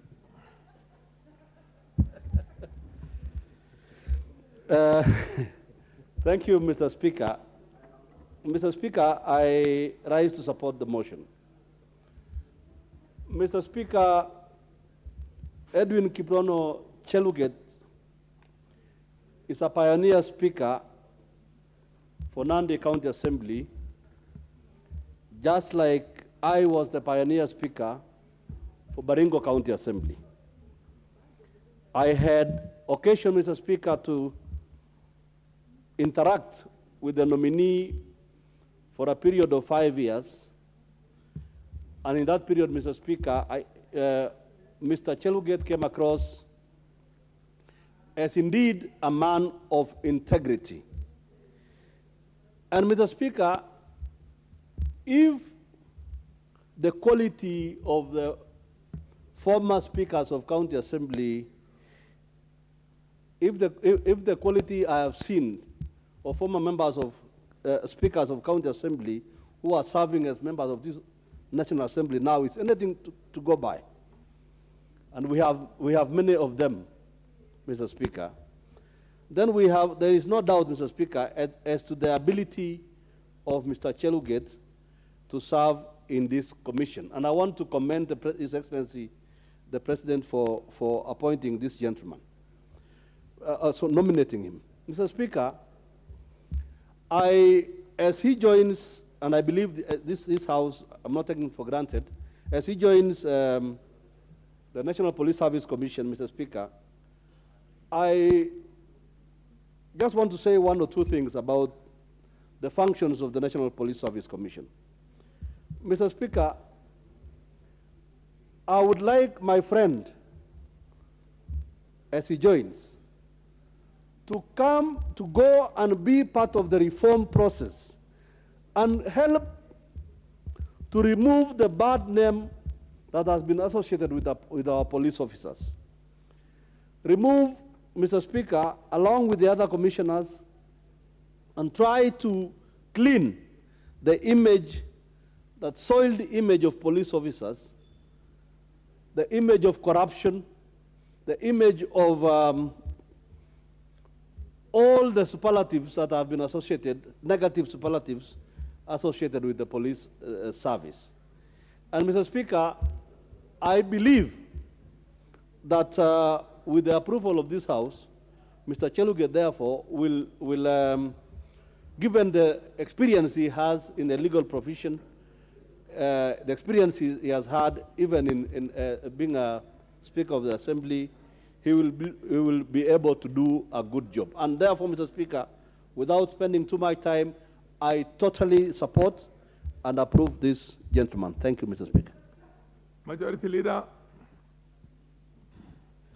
Thank you, Honorable Speaker. And I also rise to support this report by the Committee on Administration, National Administration and Internal Security on the approval of Mr. Edwin Kiprono Cheluget. And as members will see from the report, Mr. Edwin Kiprono is a gentleman who, from his qualifications and even from what transpired in the committee during his vetting, seems like a person who has the capacity and ability to serve as a commissioner in this commission. Honorable Speaker, this is a very important commission, especially to our servicemen, our uniformed officers serving in our National Police Service.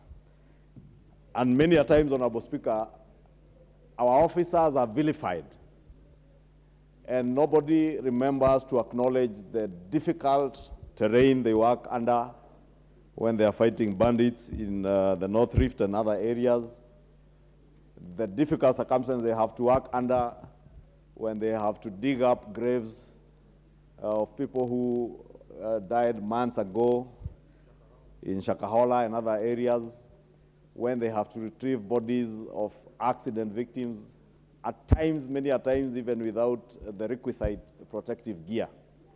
And this commission, Honorable Speaker, has a duty and a responsibility to these officers to ensure that these officers serve under humane conditions. They are well housed in housing that is humane and habitable for human beings. And also they are well remunerated, Honorable Speaker, and I must appreciate that, in fact, as we did promise under the Kenya Kwanza regime, when we were campaigning and we were speaking to our armed officers, our uniformed officers, Honorable Speaker, we were promising them that the government would work to review their terms of service. And I must appreciate that under the chairmanship of Justice Maraga, this is a work in progress. And I do hope they will be able to conclude this process. And our officers will be well served as they serve us, well served by the people of Kenya and taxpayers that they work hard to serve. Honorable Speaker, even us here as members of Parliament, all of us are under the protective arm of our officers, and we have a duty also to respect them and honor them for the services that they give to us and to the people of Kenya. And that, Honorable Speaker, goes for everybody, members of the public, us as leaders. We must all honor and respect our officers, even as they carry out their mandate. Whether the officer is guarding that bank that is holding your millions and a lot of your valuables, whether it is an officer guarding your home, Honorable Speaker. And that's why, Honorable Speaker, yesterday I was really perturbed. And I have to apologize on behalf of the people of Kiambu because we sired one of our sons who was fortunate and privileged to serve this country as a president for 10 good years, and also served as a commander-in-chief of all the armed forces, including our policemen. Therefore, I was really perturbed yesterday, Honorable Speaker, when I saw the former president reduce himself to the point of commandeering goons to chase away policemen who are carrying out their mandate as uniformed officers. And I would really, even as I apologize on behalf of the people of Kiambu and many other leaders. Honorable Kajwang, what's your point of order? Mr. Speaker, you know, the member from Kikuyu is a veteran member here. He knows that when he brings individuals in disrepute, he must have a substantive motion. And I've heard him over and over, every time, berating this individual in this country. There is only one person we know within the description that honorable member from Kikuyu is alluding to. So it cannot be that just because he has not mentioned a name, he has given us sufficient facts to know the person he's referring to. We know that he knows very well. Is it in order that the member from Kikuyu can, order, Honorable Kajwang, without bringing a substantive motion to discuss? Order, Honorable. Order. Can you wait for communication from the chair? Under what standing order would you say he made a mistake? Because the substantive motion is if the member is a member of the parliament, of the house. No. Mr. Speaker. Under what standing order? Under what standing order? I may not give you because I don't have the standing orders in my hands, but I can tell you, Mr. Speaker, that you cannot discuss even someone who is not a member of this house, who does not have a right to respond adversely without proper. Honorable yes. Honorable. No, not Otieno Kajwang. This is TJ Kajwang from Ruaraka. I know that you served with Otieno Kajwang. That was my brother, and we served together in Parliament. Your and very mate, close. And my age mate, yes. But so the clerk at table is helping you with that standing order, but no, it's not helping you, it's helping you. Well, it's not helping me, it's helping you. Well, he's raising it, and I know that you cannot discuss a person who does not have a right to respond in this house in an adverse manner without giving a proper motion. Order. The people, honorable members, the personalities or the offices that you cannot discuss without a substantive motion here are clearly spelled out in the standing orders. And unless those provisions have changed for the period I was out of this house, I don't think what you're saying is correct. But in the meantime, while the clerk is assisting you, or if I'm wrong, me, then let him continue with his contribution. Proceed, Ichungwa. Order. Thank you, Honorable Speaker, for protecting me from the Honorable TJ. And as he is very unsettled, I don't know why he gets very unsettled when we discuss. Proceed. And Honorable Speaker, I said it is my person who was perturbed, and I'm certain very many other Kenyans who honor and who respect our police officers. And it doesn't matter, Honorable Speaker, that's what I was saying. Whether I am a member of parliament, whether you are a president, whether you are a governor, those officers also serve you. And therefore, it behoves on all of us as leaders to set an example to the people that we lead. The Honorable Majority Leader, I have put that to rest, and I've said, I have said your private matter is what cannot be discussed. Your public conduct can be discussed by this House unless you are a member of the House or other officers, a head of state from another country, and all of them are there in standing orders. So you go through the standing orders and get ourselves acquainted. So you have no problem in discussing the public conduct of anybody who is not a member of this House and who does not fit any of the provisions of the standing order. Thank you, Honorable Speaker, for that guidance, and it is indeed true. That's why I was wondering why my brother was getting very jittery, because these are things that are in the public domain, Honorable Speaker. And it is true, I saw the former president act in a manner I have never seen any other former head of state and former commander-in-chief of the armed forces and our disciplined forces, including the police, conduct himself in such a manner, Honorable Speaker. And therefore, that's what I was saying. We must, as leaders, because tomorrow the Honorable T.J. Kajwang could be our next president, who knows, in 2032. And we will expect that when he also retires from office, he will act with the dignity that he carried when he was in office. He will respect the officers who are under his command, whether he's in office or out of office, and that's what I was saying. Even ourselves as members of parliament, the fact that we are now here approving the appointment of a commissioner to the National Police Service Commission, we must lead from the forefront, Honorable Speaker, in honoring the officers who will be served by this commission. So that, Honorable Speaker, we are certain that this commission also serves. What's your point of order, Honorable Kajwang? You know, I know, even without reading in the back of my hands, that this House is a house built on the rule of law. Yes. But forget about the other order, 97, 87 that we were discussing.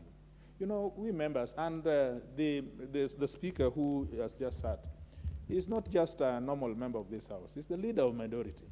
So he needs to present himself with a lot of decorum and with a lot of circumspection when he goes about things. What is out of order, Honorable Kajwang? Is it in order, and I rise under Standing Order 91, a member shall be responsible for the accuracy of any facts which the member alleges to be true and may be required to substantiate any such facts instantly. He says that the former president led a group of goons. Can this member substantiate the truth and the accuracy of the fact that he is alleging of such a distinguished person that has served this country, that he led a group of goons somewhere to do certain things that he finds deplorable? Is it in order? I want to hold this member very, very responsible to his facts and statements. This is not a laughing matter. He's talking to a person who has served us for 10 years. You've made your point. He has served us for 10 years. So there are a lot of people out there who revere this person and who knows that this person is one of the people who has given us these freedoms that he's talking about. Order.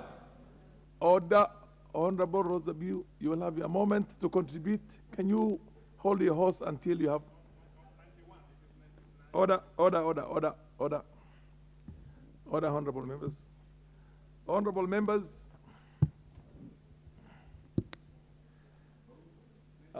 order. When you say that the accuracy of that, you have to be able to substantiate the inaccuracy of it. And in this case, because I'm talking from experience, and I'm talking from respecting and upholding the dignity of this House and the rules. The rules are very clear. Standing Order number 87, 1 says, neither the personal conduct of the President, personal conduct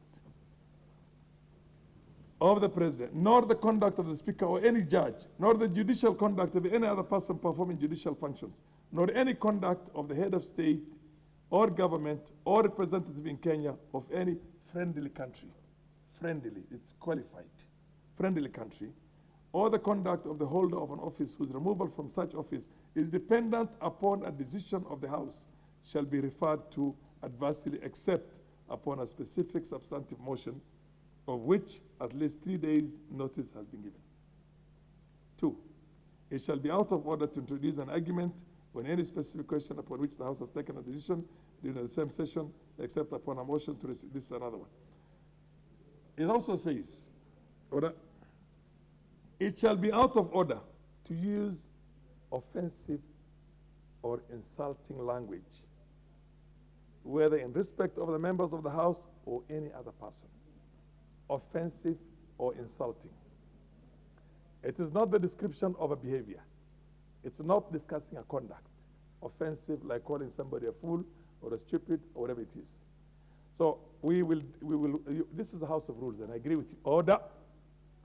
The political persuasions and the political preferences will be kept out of the House when we are observing the rules of the House. And the chair is a very impartial arbiter in this. Conclude your contribution. Order. Order.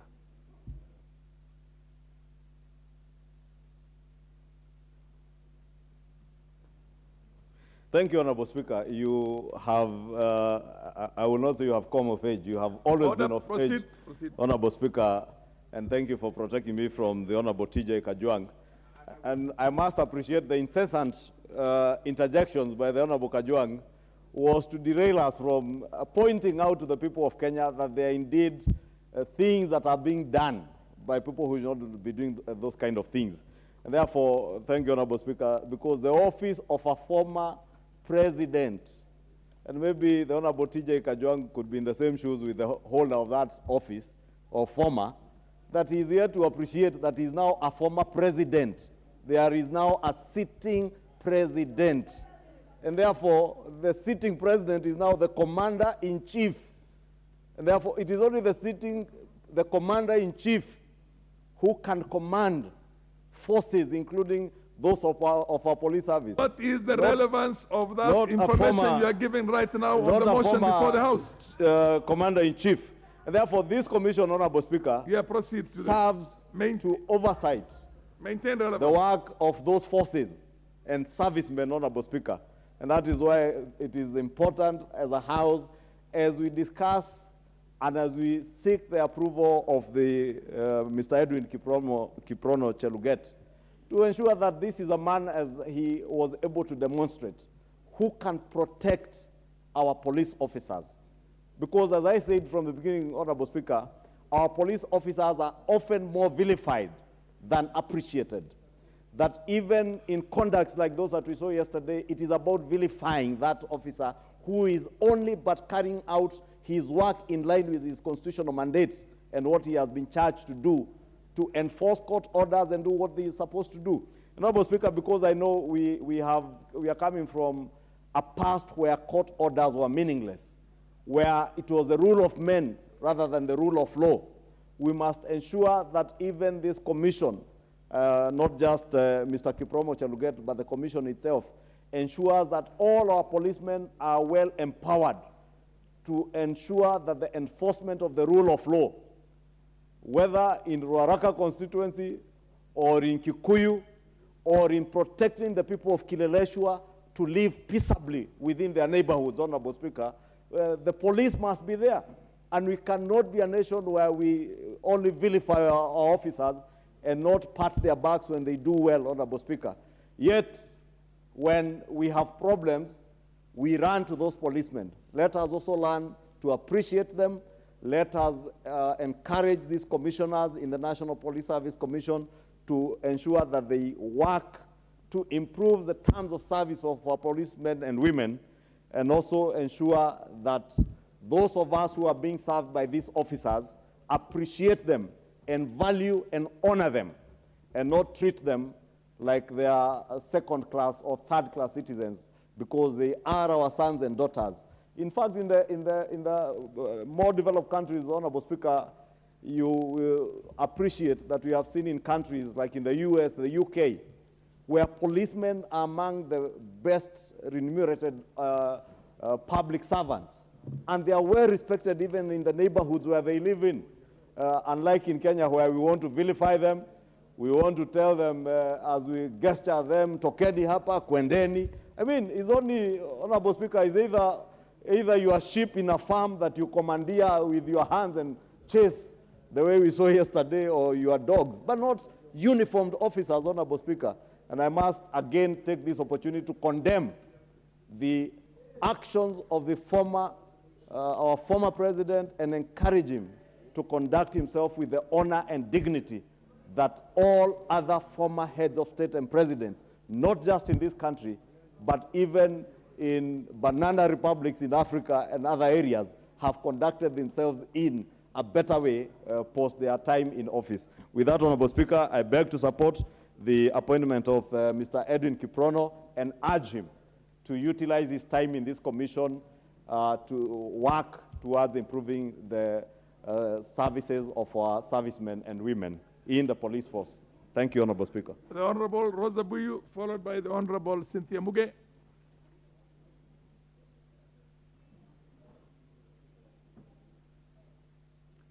Can you give the microphone to the Honorable Rosa Buyu? You don't have a card? Okay, give her the mic. Thank you, Mr. Speaker, for indulging me. Mr. Speaker, first of all, before I wish to say that I'm a member of the SAID committee whose report is being discussed this afternoon. And first of all, I'd just like to thank the former president for leaving this country intact and for leaving intact the commissions as spelled out in the Constitution that has now given us the opportunity to actually interview the nominee and pass the report that is indeed qualified to fill in the position as a commissioner in the National Service Commission. Mr. Speaker, the reason why I said this is currently the Constitution is at a big risk. Mr. Speaker, when I put the question to the nominee, I was impressed by his answer. When I asked the nominee that currently in the face of demonstrations and picketing, we've seen what the police is doing, breaking the picketing and demonstrations, using violent means against the demonstrators.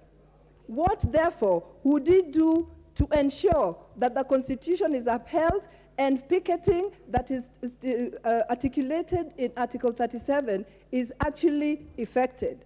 The nominee was honest and open, and the nominee said that given an opportunity to serve in the Police Service Commission, he would ensure that it stick to the letter of the Constitution, and he would ensure that peaceful demonstrators or people who are picketing peacefully would not be violently attacked by anybody, and by least of all, the police. Mr. Speaker, for that reason, I gave him my vote, and again this afternoon, I'd like to say that I'm happy that I did give him my vote.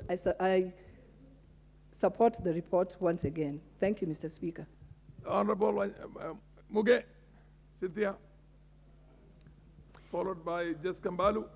Thank you, Honorable Speaker, for giving me an opportunity to also make my contribution to the report that has been brought by the Committee on Administration and Internal Security regarding the nominee for NPSC, Honorable Speaker. Honorable Speaker, I want to say that I know the nominee, Edwin Cheluget, at a personal level, Honorable Speaker, having been a member of the County Assembly of Nandi, where he served as the first Speaker, Honorable Speaker. Honorable Speaker, I would want to say that I can attest to his success and his ability to be able to deal with administrative issues in any institution, Honorable Speaker. Having been the pioneer Speaker of the County Assembly of Nandi, he was able to put in place so many structures, Honorable Speaker, that ensure that there was a smooth operation of the County Assembly. Honorable Speaker, if you are able, if you get an opportunity to speak to the members of the County Assembly, the first County Assembly of Nandi, they speak highly about the Honorable Speaker Edwin Cheluget, who is a nominee of the Commission, Honorable Speaker. Honorable Speaker, he was able to look at the welfare of those members. He was able to guide the House and steer the House to making the very first rules and regulations, Honorable Speaker, and legislations that governed the county of Nandi. Honorable Speaker, on that note, Honorable Speaker, I can be able to say that I'm confident in his ability to be able to steer the same institution that he has been nominated as commissioner in the different ways and in the responsibilities that are vested upon him as a commissioner, Honorable Speaker. Honorable Speaker, the said person is a knowledgeable person. He is not involved in any corruption, Honorable Speaker. Honorable Speaker, this is one gentleman that can easily be present and you do not notice that he's present, Honorable Speaker. I come from the same constituency as him. He comes from Kumusop constituency, of course within Nandi County, which I am his woman representative, Honorable Speaker. He is one person that is really approachable. He's one person that listens, and he's one person that his words are fewer, Honorable Speaker. And in this particular capacity, Honorable Speaker, I think someone who has fewer words and when they say them, they mean them, Honorable Speaker, is really suitable for this particular position. So, Honorable Speaker, I want to say that the member, Honorable Speaker, Cheluget, having gone to Kapsabet Boys, you know what it means, Honorable Speaker, in Nandi County to go to Kapsabet Boys. Anyone and most, if not all of them, Honorable Speaker, who went through Kapsabet Boys are people of substance, Honorable Speaker. You are aware that the Kapsabet Boys produced the second president of the Republic of Kenya. It has, again, Honorable Speaker, produced another president. Honorable Speaker, this is substance, Honorable Speaker. This is a great man and a person whom, when given a responsibility, he actually delivers, Honorable Speaker. So, Honorable Speaker, I want to say that I am sure he will be able to ensure that there is efficient, there is effective and professional kind of manner in the service, Honorable Speaker, while they offer their services to the people of Kenya. So, Honorable Speaker, coming from his place and knowing him, I want to assure the honorable members that this is one of the most correct choices and appointments that the appointing authority has made, Honorable Speaker, and he's suitable for this job, just like the committee has spoken, Honorable Speaker, conclusively that he is able to do this job and that he is equal to the task. I support this particular report in its entirety, Honorable Speaker, and I urge all the honorable members to be able to support it, Honorable Speaker, so that we have the police service up and running, because we have many issues to sort out as a country. Thank you, Honorable Speaker. Honorable Mbalu Jessica, followed by the MP for Mosop, Abraham Kirwa. Thank you, Honorable Speaker, for the opportunity. Honorable Speaker, I rise to support the report by the Department or Committee on Administration and Internal Security for the appointment of Mr. Edwin Kiprono Cheluget as a member of the National Police Service Commission. So, Speaker, I may not want to say, like my honorable member, I do not know him as a person. And I must congratulate her that our nominee comes from county. Mr. Speaker, having listened to the mover of the report and also the seconder, especially Mr. Kaluma, Mr. Speaker, I am convinced. Again, I've gone through the report of the committee, the findings of the committee, and I'm convinced that this nominee is suitable for the position. So, Speaker, he has a diploma in law, and for a service commission, police service commission, a person, a nominee, this is very important. Having served as a speaker of the 90 county, he understands the constitution very well, Mr. Speaker. So, Speaker, you know, being a speaker and where you are sat, how informed you are supposed to be, and you are.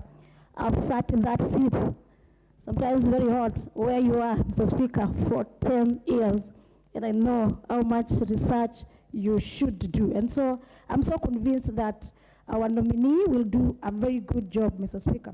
Mr. Speaker, he has a lot of experience in the legal sector for over 18 years of experience. I think that is good enough, and is going to do good service to this country. Through the report again, Mr. Speaker, he has gone through chapter 6. He passed chapter 6, that is on leadership and integrity. Mr. Speaker, and so without much ado, I want to join my colleagues in supporting the appointment of Mr. Edwin Kiprono Cheluget. I thank you. Honorable Abraham Kirwa, followed by the Honorable Wanjiku. Thank you, Mr. Speaker, for this opportunity that you've given me to support this motion. on the consideration of the nominee, and that is Edwin Kiprono Jelukit by the Departmental Committee on Administration and Internal Security. Mr. Speaker, I know the nominee personally. He comes from my constituency, and we also come from the same ward. I've known Edwin Kiprono for quite some time, and I can confirm to this House that he's a man of integrity, a man with impeccable record, a man who has served the community for a long time, a father, an elder, and somebody who can be trusted. Has an experience of 18 years in law practice. And as mentioned, he also served as the first Speaker of Nandi County. So this is a man that I know for sure is going to bring a lot of experience and a lot of integrity to the Police Commission. So, Mr. Speaker, I do support the committee for nominating, and also the process that he went through. And everybody was able to identify his experience and also to know that this is somebody who is going to be a blessing to this country. I want to thank the President for his nomination and for choosing this particular individual, because I know there were many, many other people who wanted to be in this position, but they chose this particular person. But as the MP of Mosop, and also coming from the same constituency with this particular nominee, I can confirm and I support the report of the committee that Edwin Kiprono Chelugate to be approved and nominated to be in the commission. Thank you, Mr. Speaker. Sorry, I think you're going to have another shot another time, but for now it is the Honorable Woman Rep for Elgeyo Marakwet. Caroline. Thank you, Mr. Speaker, for giving me this opportunity. First of all, I am a member of the committee, the Administration and Internal Security Committee, and I can attest before this House that Kiprono Chelugate indeed deserves the job. In the past, Madam Speaker, we've had the police complaining so much about the National Police Commission, and I think this particular gentleman, having interacted with him, is a very disciplined guy, and is somebody who is capable, and as you've heard some other members saying, his integrity and character is unquestionable.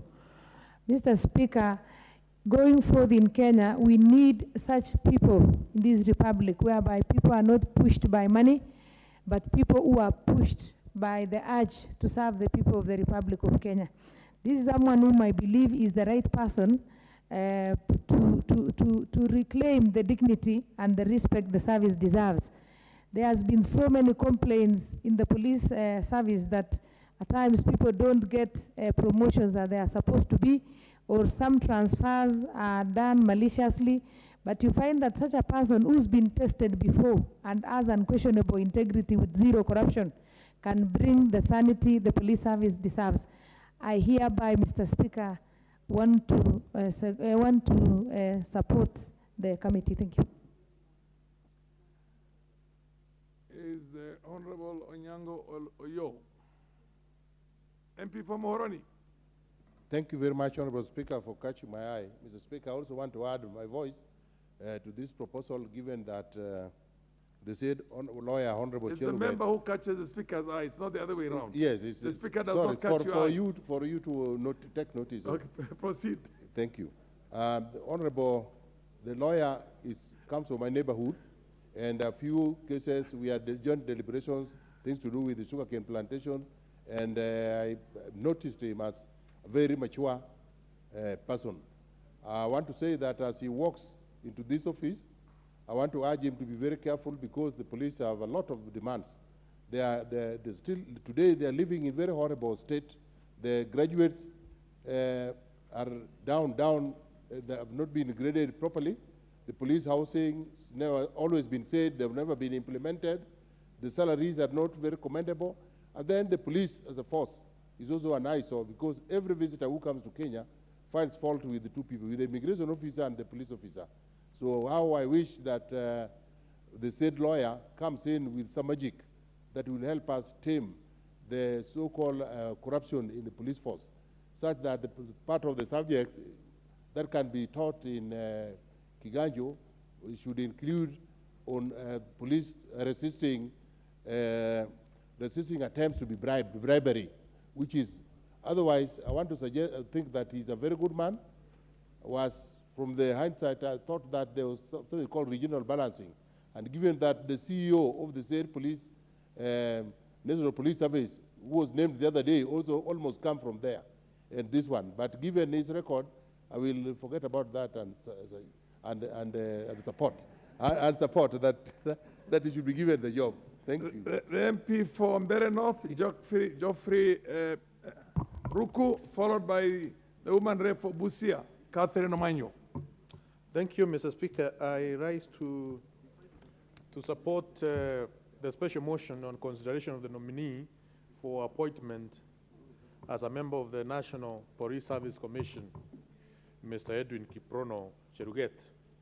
Mr. Speaker, the work which is done by the police in this country is a lot of work, and in most of time, the members of public don't appreciate the kind of job which the police service do to protect the property and the right of the people. Mr. Speaker, we have seen the kind of job they have done, the police has done, as far as taking care of Maandamano, which has been perpetuated by the members of ASMIO, and they have continued to ensure the property of the people of Kenya is well protected. This appointment or this consideration of Mr. Edwin will go a long way, Mr. Speaker, in ensuring that the police service is well managed so that we can take care of properties of the Kenyans and probably also take care of demonstration which may be coming, as we are told by our colleagues from the other side.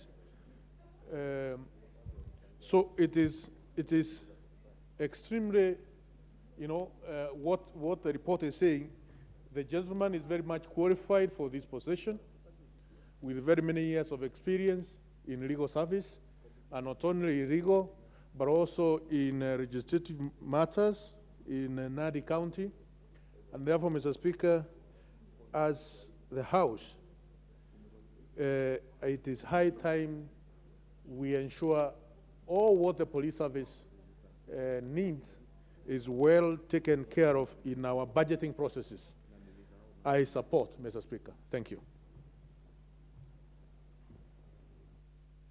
Yes, the woman rep for Busia, Omanyo. Thank you, Mr. Speaker.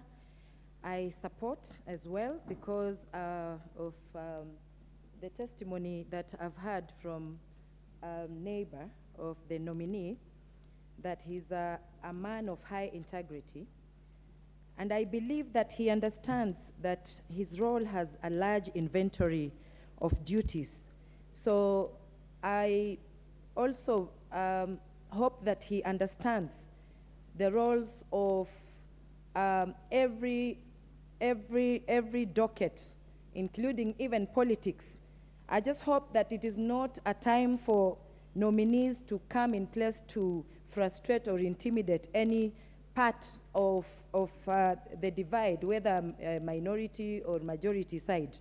Because we've witnessed before some imbecilic postures of some policemen who take their opportunity to now showcase during Maandamano how they can actually put down or destroy or even almost kill. I say kill because we have witnessed that, and nothing has happened. So a man of such integrity should put the police department in a place of admiration. If you look at the list of most corrupt, this docket is up there. I think it is number 1. So we need to see a lot of changes and not biased kind of leadership in him. And we need also to see that he is going to prevent corruption by all means. And also like transparency and accountability in that docket that he's getting in. So my prayer is that position is not politicized, but he brings the police that is bedridden right now from there to a place where we can now trust our police, men and women, and actually go to be helped, knowing that we will not be judged even before we go to those places. Thank you, Mr. Speaker. The MP for Turkana East, Nicholas Ngilong, followed by the majority whip. Thank you, Speaker, for this time. Mr. Speaker, after listening all the testimonies which have been given to Mr. Edwin and also to the report of the committee on this nominee, Mr. Speaker, I've been convinced that this is the right man to be in that commission at this time when our police, they are not in good blood with most of the citizens of this country because of what they are doing and the way they live. And having such a kind of person in such a commission, Mr. Speaker, we believe that he's going to do a good job. And what's your point of order, the Honorable Wanji Kumuya?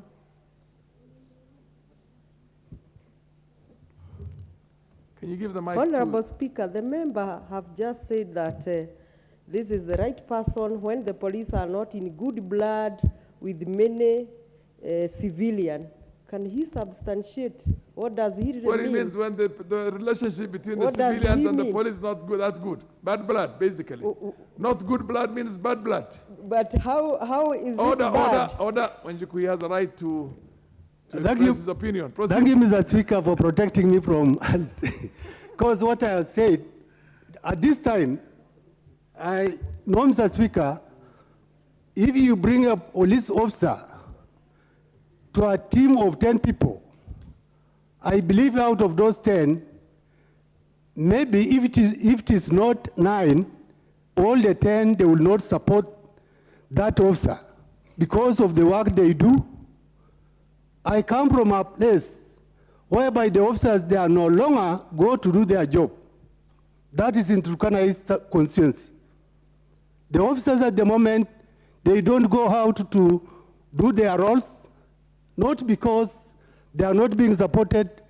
They have become, they have changed. They are not the officers we used to know, whereby they can even work at night and go and do their job. Nowadays, they give a lot of excuses to the public that they don't have vehicles, they don't have fuel, and it is from this house that we pass a law of hiring even vehicles for the officers, which at any time they have good tires, they have fuel every month, they are given fuel, but you can't see them doing this a lot of job as they used to do even those days when they did not have those vehicles. That's why I said this is the right time for us to have such a kind of people in such a commission so that they can bring change to their officers so that they can do the right job to the people of this country. Mr. Speaker, because of the good testimonies that have been given about the person, the nominee for this position or this commission, I support and I pray my colleagues will support the nominee to get this job so that he can change the characters of the officers we have in this country. Thank you, Mr. Speaker. The Honorable Majority Whip, Thank you, Silvanus Osoro. Thank you, Honorable Speaker. Honorable Speaker, the police service has come of age. And we all live in this country. We know that we used to have the police force, as it was called then before the inauguration of the new constitution in 2010. Then it turned to be now the National Police Service. That ideally meant that the police are service providers, and they would use, all ways possible and formulas possible to offer service other than use force, as it were, before 2010. And in of course, coming up with such review of the law, then it meant that the National Police Service ought to have been left to be independent, but with the supervision of a National Police Service Commission, a commission that is mandated to oversee the operations of the police. Back in the day, the police, the head of the police, then would make autonomous decisions as to who to be promoted from whatever rank, and it would depend on how you dance to the tune of your senior to get to that level.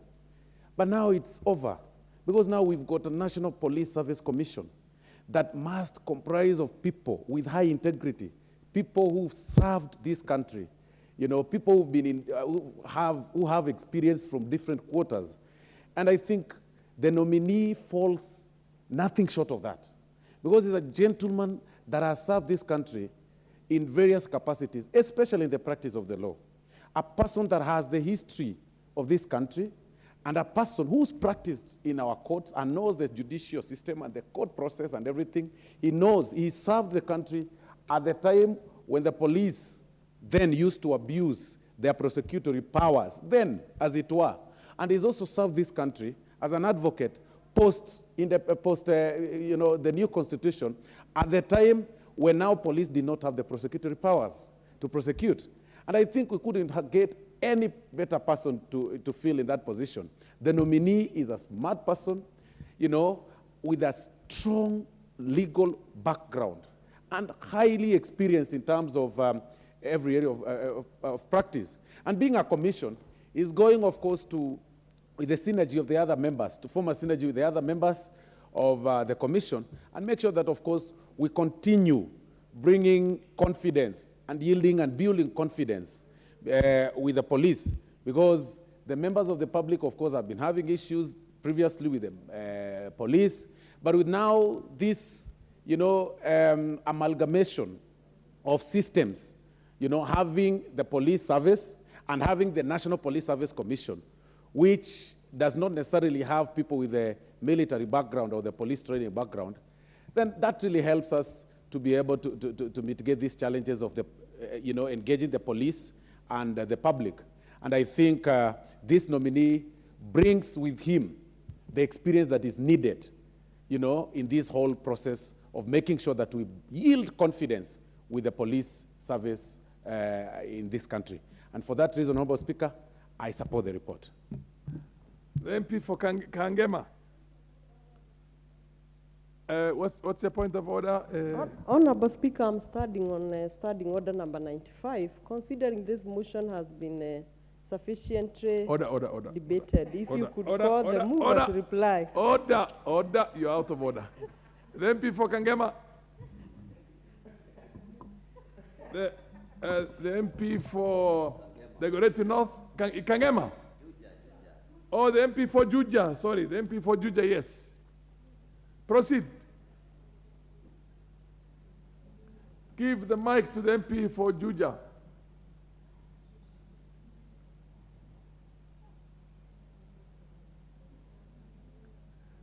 Mheshimiwa Honorable George Koimburi, proceed. What happened to the mic? Okay, now you have it. Thank you, Honorable Speaker.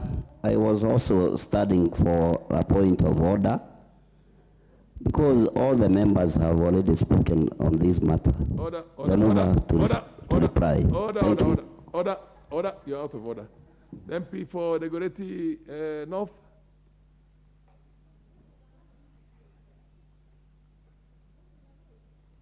Thank you, Mr. Speaker. I also rise to support this report, Mr. Speaker, and to indeed just first appreciate the committee for interviewing one person that indeed we will appreciate comes in with a lot of experience from the different fields and sectors that we have in this country, Mr. Speaker. Mr. Speaker, when you look at the CV of one Edwin Kiprono Chelugut, you appreciate that as he comes into the Police Service Commission, he is bringing in first the experience of the legislature, where he was a speaker once in Nandi County. Then he brings in the experience of being a lawyer, and he brings in the experience of also sitting in a board that deals with also national matters. But Mr. Speaker, even as he goes into this commission, you realize today we have very many challenges that also the sector is facing. And I wish and pray that as he goes in, one of the things they will try and do is to bring us a few recommendations on how do we deal seriously with the promotions of not just the police in blue, but even the GSUs who came, and now it is one team.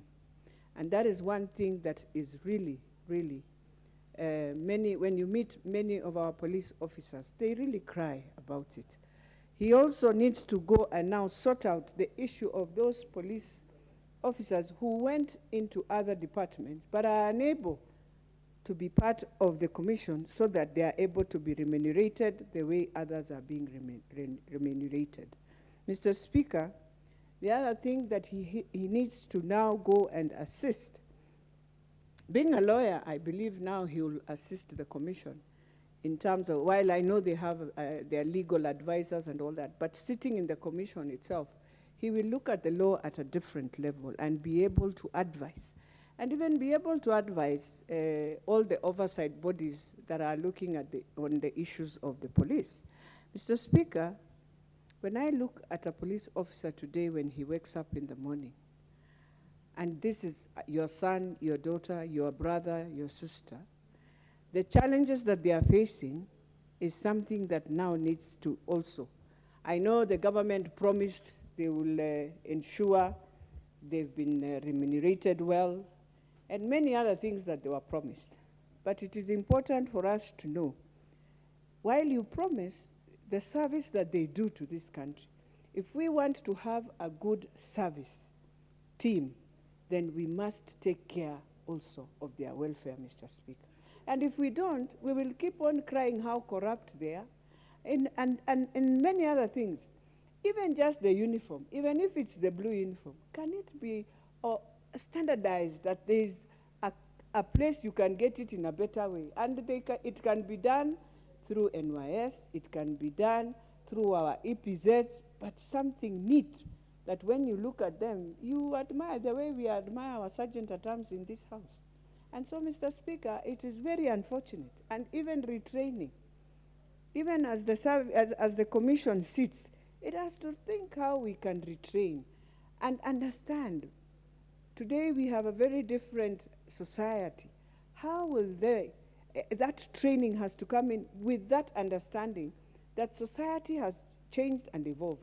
I can see we are fighting illicit brew, Mr. Speaker, but when you go, you will be surprised it is being sold when our police are just there. Then you wonder, what are we talking about? And why is it being just brewed next to even a police station? So some of these things, I know I support my police officers who are within the Dagoretti North. And there are many things we've done very positively together to see how we can enhance community policing within the Dagoretti North. But Mr. Speaker, I know in other communities, it is like when you see a police, you run. And it used to happen, and it's still happening, Mr. Speaker. So we have to ask ourselves, even as we bring in now our next commissioner, that what is this that we are bringing best? It's like sometimes, Mr. Speaker, and I'm sorry to say, you find someone telling you, I have worked for this many years. But the same challenges he spoke about those years are the same challenges he's speaking to date. So even as we move on with all the challenges that we are facing, I know we started also pointing fingers on the issues of what is happening. You see, now when we decide the police force must deal with our social fabric challenges that we have and all this, then they need training, Mr. Speaker. And also, we need to distinguish it out of the politics so that they don't feel, if I interfere here, I might be interfering with politics, because we have sort of mixed so much things until that is why there's a lot of laxity in terms of dealing with the moral decay that we have in society. And even as they come in also, let them learn how to appreciate each institution that is around them. So I'm hoping we can have very good understanding in the different organizations that are within. We can also look at, there are some issues that police are going through.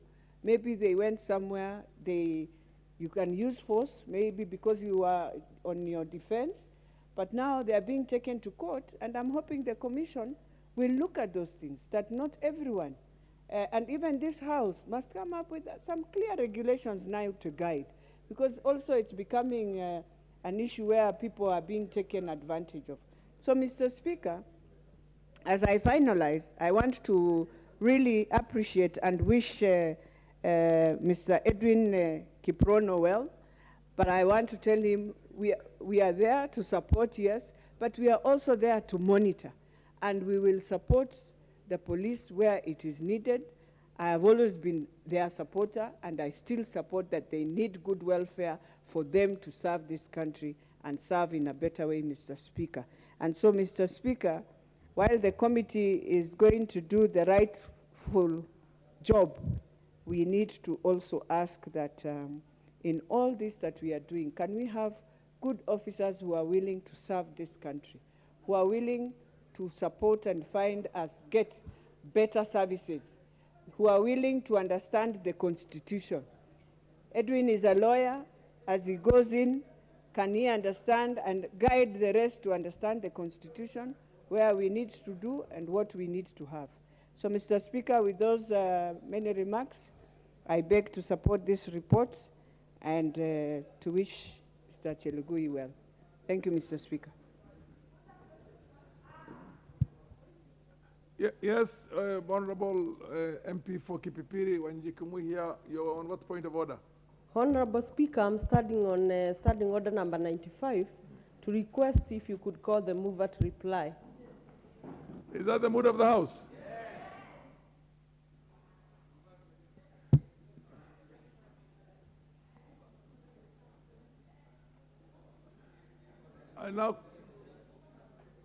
I now call on the mover to reply.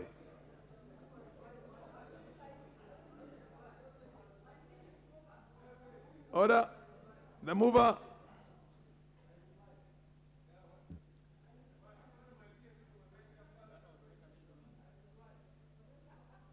Order. It's only the mover who can reply. Nobody else can reply.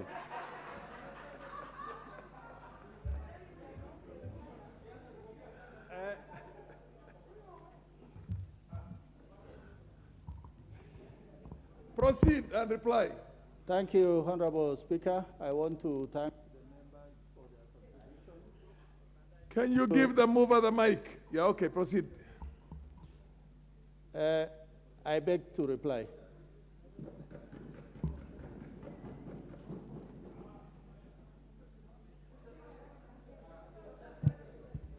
Okay.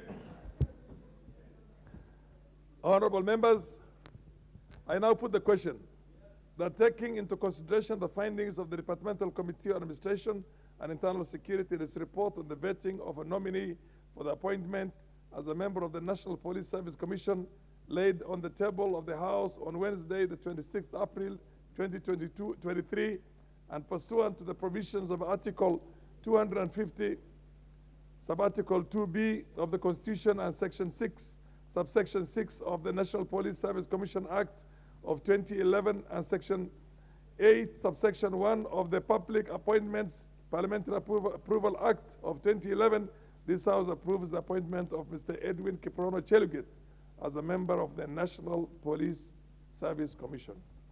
As men of the opinion say aye. As men of contrary opinion say nay. The ayes have it. Next order. Order. Next order.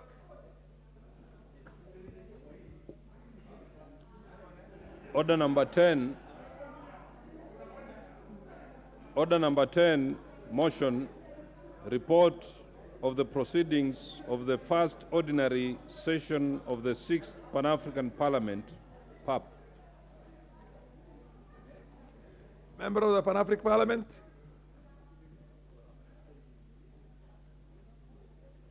Honorable Wanjiku Muya, who is moving this motion.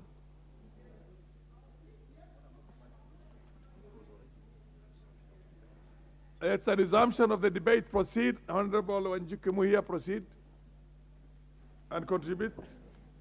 Thank you very much, Honorable Speaker, and I thank the members in the House who have really been waiting for this report. Honorable Speaker, for avoidance of doubt, this report was already tabled by the delegation which represent the National Assembly. Yes, I have that recollection. In Pan-Africa. Yes. But for avoidance of doubt and for record of the House, yesterday I also tabled a similar report, but to make clarification so that members can get the content, the report I tabled yesterday is the report of Committee of Integration on examination of the report which was tabled by the delegation. And in that, I want to debate on this report and mainly speak on the committee's observation.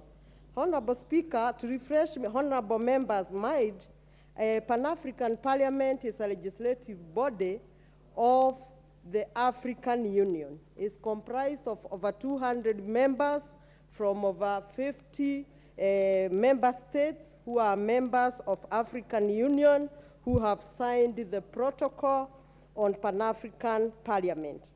Honorable Speaker, the reason why, through your wisdom, this report was marked to our committee is so that our committee should have time to interact with this report, examine it as per the standing order, and understand any gap that could be in this kind of debate. And in such, in the future, these gaps can be deliberated because the main aim of African Union and its legislative arm is to bring stability in the whole African continent. Honorable Speaker, the committee observed mainly 3 or 4 things which I may want to discuss. First, we identified there is a gap, and this gap emanates from the mandate of Pan-African Parliament. Honorable Speaker, one of the mandate of Pan-African Parliament or the powers is to make recommendation to the African Union on matters of common interest, including the promotion of peace, security, and stability on the continent, economic integration, and development. However, these recommendations are not binding. Honorable Speaker, this is a gap that my committee learned, and in the fullest of time, we will continue engaging and see how this gap would be sealed. Why do I say this, Honorable Speaker? Is because in the 3 or 4 observations that the committee made in this report is that 1, during the first sitting after these members were sworn in, they discussed a motion or a resolution of the House and urged the African Union to ensure there is peace and stability in DRC Congo. Honorable Speaker, when a House of Pan-African Parliament, which was comprised of over 50 member states, have a motion and make a resolution, and such a motion is not binding when they urge the stakeholders, I think it leaves us with a gap, and a serious gap, and it beats the logic as to why then we have the Pan-African Parliament. Honorable Speaker, the committee also observed that there is need in this report, that is the report of the delegation, there is need to change the way the leadership of Pan-African Parliament is elected by way of rotation. If we may remember and refresh our minds to 2021 elections, They were marshaled by crisis. They were stalemate for quite some time. And if you may remember, the Pan-African Parliament was not able to move. And this is a common norm in many parliaments, including this very parliament. You remember in our inception, we were also arguing who are the majority and who are the minority, while indeed we could count ourselves and see that we were the majority. But we also had that stalemate. During EALA 4, we also had a stalemate. We were not able to elect the speaker of EALA 4 until we had mediation. So even for Pan-African Parliament to have a stalemate and not be able to choose their own leader is very normal in any setup of parliament. And as such, through the wisdom of the leadership of African Union, they have suggested that the leadership should be through rotation. What I would urge, or what my committee observed, is that our team or the delegation that represent the National Assembly should understand the terms of reference. Because if we speak of rotation, and maybe the countries which have served there before also queue in rotation, considering we have over 50, in fact, in a number 52, 55 countries, if a country is given a term of 5 years, that is going to be hundreds of years. So our team, which represent us, should be very clear on terms of reference. Would it be maybe alphabetical or whichever order, but that is an item that we observed. We also observed that the Pan-African Parliament is aiming at having its membership elected through universal suffrage. This is also a gap that now inform our committee than never before to urge the House leadership that it would be of much value to this House if the delegation which represent the National Assembly emanate from the Regional Integration Committee. Why do we say this? Some of these issues, if we are not able to interact well with the members who participate there, and we only interact with the paper, then obviously we do not have the advantage to make queries, clarification, and such. Honorable Speaker, I wish to say that as a committee, we consider this report and now urge this House that this report be adopted because it was to notify the House the previous time, having examined the whole report, and hopefully that in future we shall be able to do much better. With that, Honorable Speaker, I wouldn't want to leave the floor without reminding the members or refreshing the members the vision or the main agenda of African Union, which is aimed to be 2063. This is to become an integrated, prosperous, peaceful Africa, driven by its own African citizen. And I know the men in the House would really love that African driven by African citizen, following the motion of ratification that we held a few hours ago. But Honorable Speaker, this would only be practical if these regional blocks continue to bind together. One of the objectives we have seen of Pan-Africa is accountability, transparency. While we are blocks, yet we are not so much accountable. While we are blocks, yet we are not so much transparent. I, as a member, a previous member of EALA, I can speak of hundreds of NTBs, non-tariff barriers. We claim we are a common bloc, East Africa. We can move from point A to B. But when you are driving, Honorable Speaker, to any country within, you will always find NTBs, the non-tariff barriers. Even the mindset of our officers at the borders is still on the old time when we were traveling to Tanzania with a visa. So these are the issues that should guide us if indeed we shall find ourselves reaching to that agenda of 2063, because each bloc must really work towards that agenda. Honorable Speaker, I cannot also leave the floor without thanking the Speaker and the office of the clerk most sincerely for invaluable support they have accorded my committee when we were examining this report, considering this was the first time that this report of Pan-African Parliament has been marked to my committee.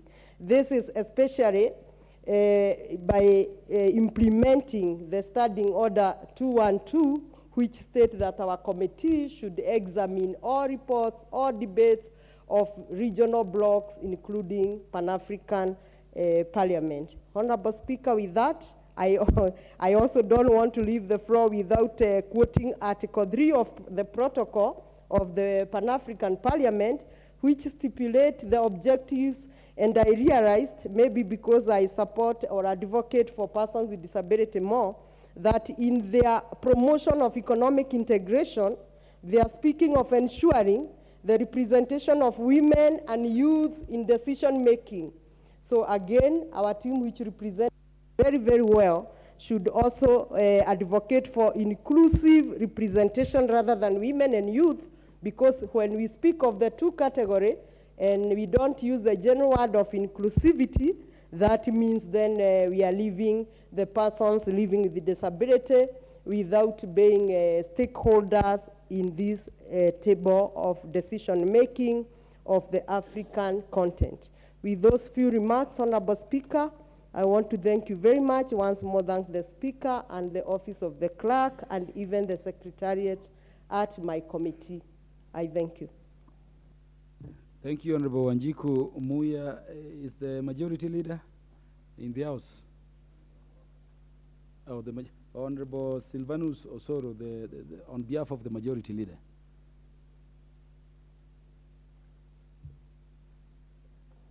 Thank you, Honorable Speaker. Honorable Speaker, the majority leadership position will never be vacant at any given time. So, in the absence of the majority leader, there exists the office of the majority whip. Honorable Speaker, I beg to lay the following papers on the table of the House today, Thursday, April 27th, 2023. The budget estimates from the National Treasury for the financial year 2023-2024, and the medium term for the national government, which include 2023-2024 program-based budget, 2023-2024 estimates for recurrent expenditure, volumes 1 and 2. The Honorable Silvanus Osoro is laying papers on behalf of the majority leader. Your concern could be the issue we are addressing here. Don't worry about it. Stay within chair. Let the majority leader, through his delegate, for the purpose going on, proceed. Thank you, Honorable Osoro, Speaker. proceed. Thank you very much, Honorable Speaker. For the year ended 2023-2024, estimates of development expenditure, volumes 1, 2, and 3. List of projects of the National Government of Kenya for the financial year ending 30th June 2024. The budget summary for the fiscal year 2023-2024, and the supporting information. And estimates of revenue grants and loans of the Government of Kenya for the year 2023-2024. And finally, Honorable Speaker, the financial statement for the fiscal year 2023-2024. I thank you, Honorable Speaker. Thank you, Majority Whip. Majority Leader has stepped in. I want to assure you, Majority Leader, that the Majority Whip Assembly spoken on your behalf. Because you rank, would you give Majority Leader the mic to say a word? Thank you, Honorable Speaker. I was on phone behind you, in the room behind you. And Honorable Speaker, let me thank the Majority Whip because I saw on the TV him stepping in.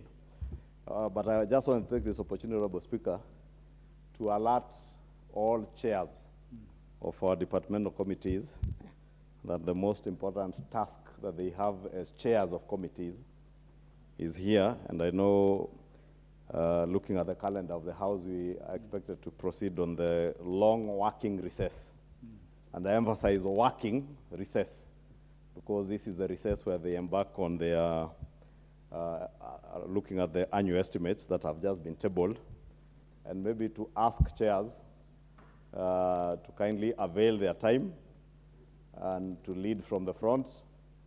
We have asked many of them to put aside any trips during this long recess, because it is a working recess, and I will be asking all our departmental chairs to please be available as soon as we go on recess, because they will be meeting with their MDAs, for us to be able to also engage between the chairs of the committees and the Budget and Appropriations Committee and have a report ready by the time we resume Parliament after the long recess on the first Tuesday, hopefully. Thank you, Honourable Speaker.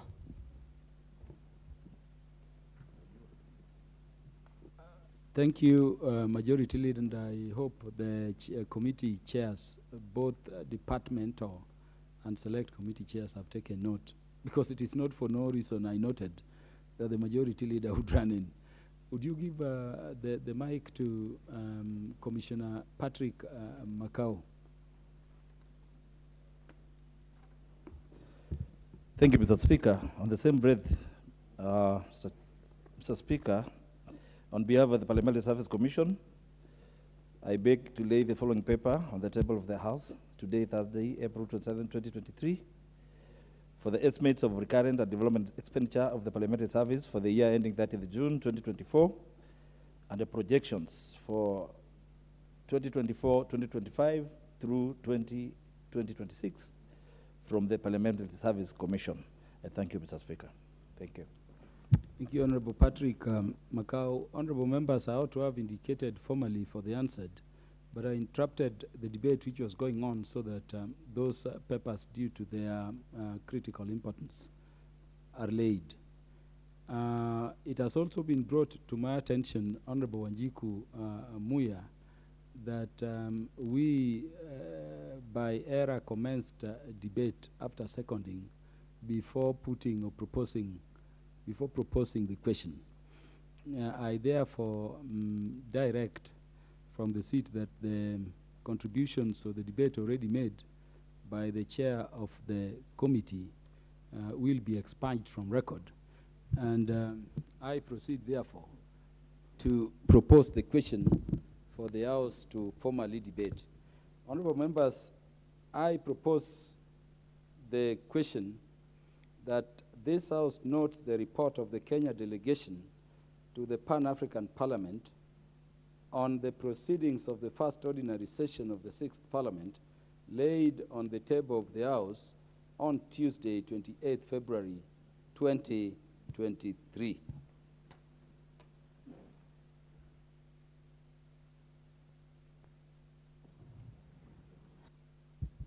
And so, having expunged the previous proceedings, the chair, have your bite. Thank you, Honourable Speaker, and error is to human and human is to error. And I will repeat myself very briefly by refreshing honourable members and this House memories that this report was tabled by the delegation which represent the National Assembly in Pan-African Parliament, and as per our standing order number 212, my Committee on Regional Integration is mandated to examine all debates, all reports, all records of East African Legislative Assembly, IALA, Pan-African Parliament, the Pacific and Caribbean, and any other joint assembly. And as such, this report, after it was tabled, was marked to my committee for examination. And for that reason, for record, the report that I tabled yesterday is not the report from Pan-African Parliament, but the report of my committee on the observation after the examination as per the standing order. And therefore, Honourable Speaker, I was just putting 2-3 observations that my committee made, but before then, I thought it's good to refresh honourable members' memory by indicating that Pan-African Parliament is a legislative body of African Union comprised of over 200 members from over 50 member states who have signed the protocol of Pan-African Parliament. The Pan-African Parliament mainly its objective is to promote democracy, to promote human rights, and to accelerate human capital, social, and economic development. In Article 3, Honourable Speaker, I already mentioned that the Pan-African Parliament main mandate is again to promote the African Union agenda, but I did put a disclaimer on that Article 3, some point where they say the Pan-African Parliament should promote economic integration, ensuring representation of women and youth in the decision-making process. And I did urge our team, which represent us in South Africa, that going forward in future, they should make a recommendation that the representation should be termed as inclusive, so that it do include also all sort of groups, including persons living with a disability. Honorable Speaker, the main aim why the standing order was drafted, that this kind of report should be sent to my committee for examination, is because Regional Integration Committee deal with regional integration matters and to the extent of the whole African region. And as such, we may observe a gap. We may observe bilateral talks that could be going at African continent level, which are also fundamental to EAC or other regional bloc. During our deliberation in my committee, yes, we did observe some gaps. For instance, we found that in this report, the Pan-African Parliament had a motion on calling the African Union to fast-track the peace and stability in DRC Congo. The gap we found as a committee is that the mandate of Pan-African Parliament is to make a recommendation to African Union. But then these recommendations are not binding. So to me and the committee, it beats the logic. Why then they would recommend that peace and stability be fast-tracked in DRC Congo, yet a whole Pan-African Parliament, which is comprised of over 200 members, who are representing about 5 regional blocks, cannot have a binding argument on the floor of the House. So that is why it is important for such reports to come to us. That is one observation that we made. They did that very well, which was very timely. Could they be sitting today, I'm sure they would be pointing out that African Union also and IGAD fast-track the peace and stability in the Republic of Sudan.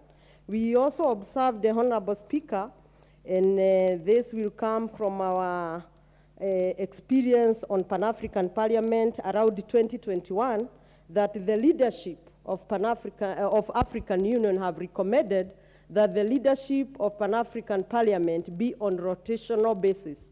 I think as a committee we welcome this because we remember the stalemate that was there. And I already mentioned again that it is common for stalemate to be in any parliament. Honorable Speaker, when we were in inception in this House, we also struggled, even when we could count Kenya Kwanza members were more than the other team, who are the majority. And we were on stalemate. During year 4, we were not able to elect a speaker until mediation happened in Arusha. So it is normal for any parliament to be on stalemate, and could we find a better solution and resolution to handle the matter, like in the wisdom of African Union, like this rotational basis, it is much welcomed. However, as a committee, as we observe this, we also urge our team who represent us that they must be clear on terms of reference. Because, Honorable Speaker, I think currently we have 55 member states in African Union. So if we are going on rotation and even not expurging the countries that already had leadership, that can take us hundreds of years, and maybe country Kenya may never lead for the next 200 years. So these are terms of reference that the team in South Africa should be very clear. They must see how to do away with the countries that have already held the leadership. They must put the time in terms of time frame, and they may even consider to go alphabetically or any way of their choice. Finally, Honorable Speaker, we also observed that the membership of Pan-African Parliament is aimed to be elected on universal suffrage, and the leadership is aiming at doing away with getting membership from Parliament. We observed this, and Honorable Speaker, we feel as a committee that in future, the delegation which represent Pan-African Parliament should emanate from Regional Integration Committee. Why do I say this? We are given this report to interact with it, and when you interact with the paper, you cannot make clarification. For instance, on that universal suffrage for the membership of Pan-African Parliament, the committee had whole and hundreds of questions on clarification. When we intended to call the membership or the delegation to our committee, again, we are limited by the standing order because we cannot summon fellow members to our committee unless we invite them on friendly basis. And when you invite them on friendly basis, Honorable Speaker, again, that is not formal. So we find ourselves in difficulties as a committee examining this report, and therefore we continue to urge the leadership of this House to consider in future. We know these nominations are political, and politically anyone... Honorable Wanjiku, that is a very important point you're making. And Honorable and luckily the majority leader of the House, not of the majority side, and the majority whip are in the House. I would wish that in as much as they are consulting, they not even to consult in low tones, but at least they heed the point you're making. Yeah, thank you. Honorable Speaker, I would not mind to repeat myself. I was expressing the need to interact with the people, and I was stating that in future, the Pan-African Parliament membership should be drawn from Committee of Regional Integration. Because when we have an issue like the Pan-African Parliament leadership aims at getting the membership through universal suffrage, as a committee we want to examine more and have clarification, but we cannot make clarification from the papers. Noting that these nominations are political, they can be elected in any way by any political party, but then they come from the Committee of Regional Integration so that when we are interacting, we can have further clarifications with the team. Honorable Speaker, as I conclude, I would say that the African Union vision of 2063, which I mentioned that the men in this House would be glad to hear this sentence, it is to drive African through African citizens by making ourselves as Africans key players internationally, be it in trade, be it in economics, be it in human rights. And as such, Honorable Speaker, I wish to say that this report be adopted by this House, having been examined by our committee, and we hope in future we can even do better. Thank you, Honorable Speaker. The Honorable Wanjiku Muya, the Honorable Nibron Bai, MP for Kitui East. Yeah, thank you, Mr. Speaker, for the opportunity to speak to the report on examination by the Committee of National Integration on the report from our representatives to the Pan-African Parliament. Mr. Speaker, as the chair has alluded, some things are very disturbing. It is very disturbing to note that the regulations or resolutions by the Pan-African movement, some are not binding, and especially on the restoration of peace in Africa, knowing the challenges we have. Mr. Speaker, the challenges of Africa goes beyond peace and reconciliation. And actually, the challenge of peace and reconciliation emanates from some other serious challenges in terms of the control of our natural resources, our politics, and if all these can get to the floor of the Pan-African movement Parliament, and the resolutions are not binding, then, Mr. Speaker, it's a serious challenge. Something has to be done. For Africa to move to the next level, the Pan-African Parliament needs to be empowered for its resolutions to be binding, because this is the only body that can move Africa to the next level, Mr. Speaker. As you've seen, we have the world and also Africa is spending so much on peace and reconciliation related issues. Our country, as we speak, has sent our forces to several countries on our budget, and also from our partners, development partners. if such a cost, Mr. Speaker, are being burdened on our budget, and then the institutions which are making the decisions have no authority to make binding resolutions, then, Mr. Speaker, these are resources going to drain for no good reason. We also need to move to the next level of discussion in terms of Africa being a one market without all these challenges of our goods and people crossing borders while doing business. And also the issue of one currency for our continent. Mr. Speaker, as you know, the dollar is very strong. And it's just because we have small units of African countries with their small currencies which can't stand the weight of the dollar, which is a currency across several states, Mr. Speaker. And if we add Africa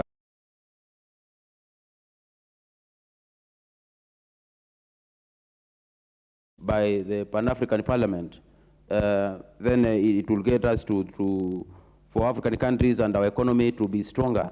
Mr. Speaker, as you know, the West, out of neocolonialism, we will not be happy with our Pan-African Parliament having binding resolutions. So this is one of the ways of African countries, Mr. Speaker, unchaining ourselves from the bondage of our colonialists and move our continent to the next level and leave a better continent for our children, Mr. Speaker. I really recommend and I commend the committee for the observations, and I would wish, it's my wish, that this House and the other houses in Africa can follow up with regulations and treaties to make resolutions by the Pan-African Parliament binding, Mr. Speaker. And with a few remarks, I beg to support. Thank you. Honorable Gideon Muliungi, MP for Mwingi Central. Thank you, Mr. Speaker, for giving me this opportunity to contribute to this report. Mr. Speaker, I'm equally perturbed, like my colleague, that Pan-African Parliament has no teeth to bite. It is toothless. It appears to be a social club. We send members there to enjoy themselves, and nothing comes out of it which can be binding for Africa. And therefore, Mr. Speaker, it is high time that we look at that parliament, more so including even Yala, because I also don't know what really Yala really does for Kenya and for members of that, the community. And therefore, Mr. Speaker, I think it's high time, because we recall the late Muammar Gaddafi had a vision for Africa, the unity of Africa, the United States of Africa, and maybe that is the direction we should move so that we become a superpower like the United States of America, United Kingdom, and the EU. And that is what Pan-African Parliament should be working towards, African unity, one currency, so that the currency can be as strong as the sterling pounds, the euro, the US dollar, so that it is comparable. But when each country within Africa closes themselves in just their own cocoons, then there is a problem. And therefore I support these observations, that we get more serious and maybe consider the members we send to Pan-African Parliament be the membership of the committee of the chairperson who has moved this report. And therefore, Speaker, I support. Thank you. Thank you very much. Honorable Beatrice Elachi for Dagoretti North. Thank you, Mr. Speaker. I also rise to support this report, Mr. Speaker. As we examine it, based on how the chair has moved the report. Mr. Speaker, when you look at the Pan-African Parliament, I believe at that time we had desires as Africans to see that we are back to the roots that our fathers started in terms of Pan-Africanism. And Mr. Speaker, the Parliament was supposed to help us to intervene in terms of protecting the rights of the African member states, deepening our relationships and bringing relevance in terms of the many struggles that we have, and especially poverty.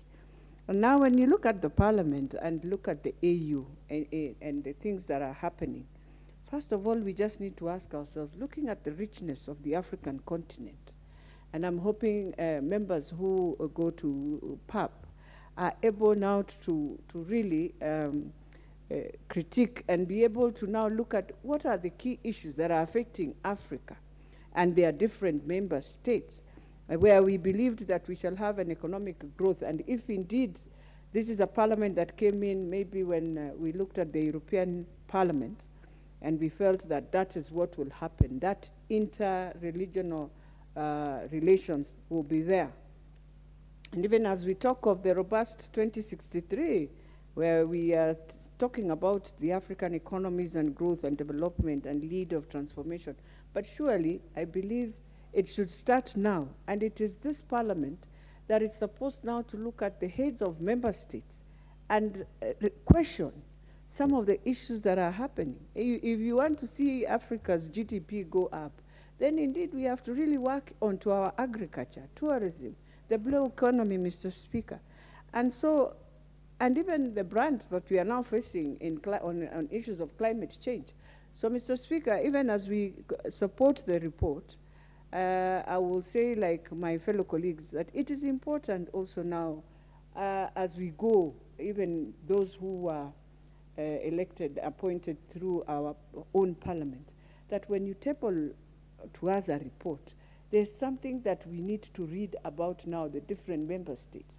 What are the challenges? Today we have Sudan that has just gone, Mr. Speaker, and if we were serious, PAP needed to have recalled itself to their parliament and talk about it, that we can't just lose a whole country. It's just going haywire. The same with DRC, and we are talking about the AU, and these are now, the most thing that is happening in Africa is that every place we're just talking about peace and security. Even in Kenya, we are still talking about the same, our bandits, our what.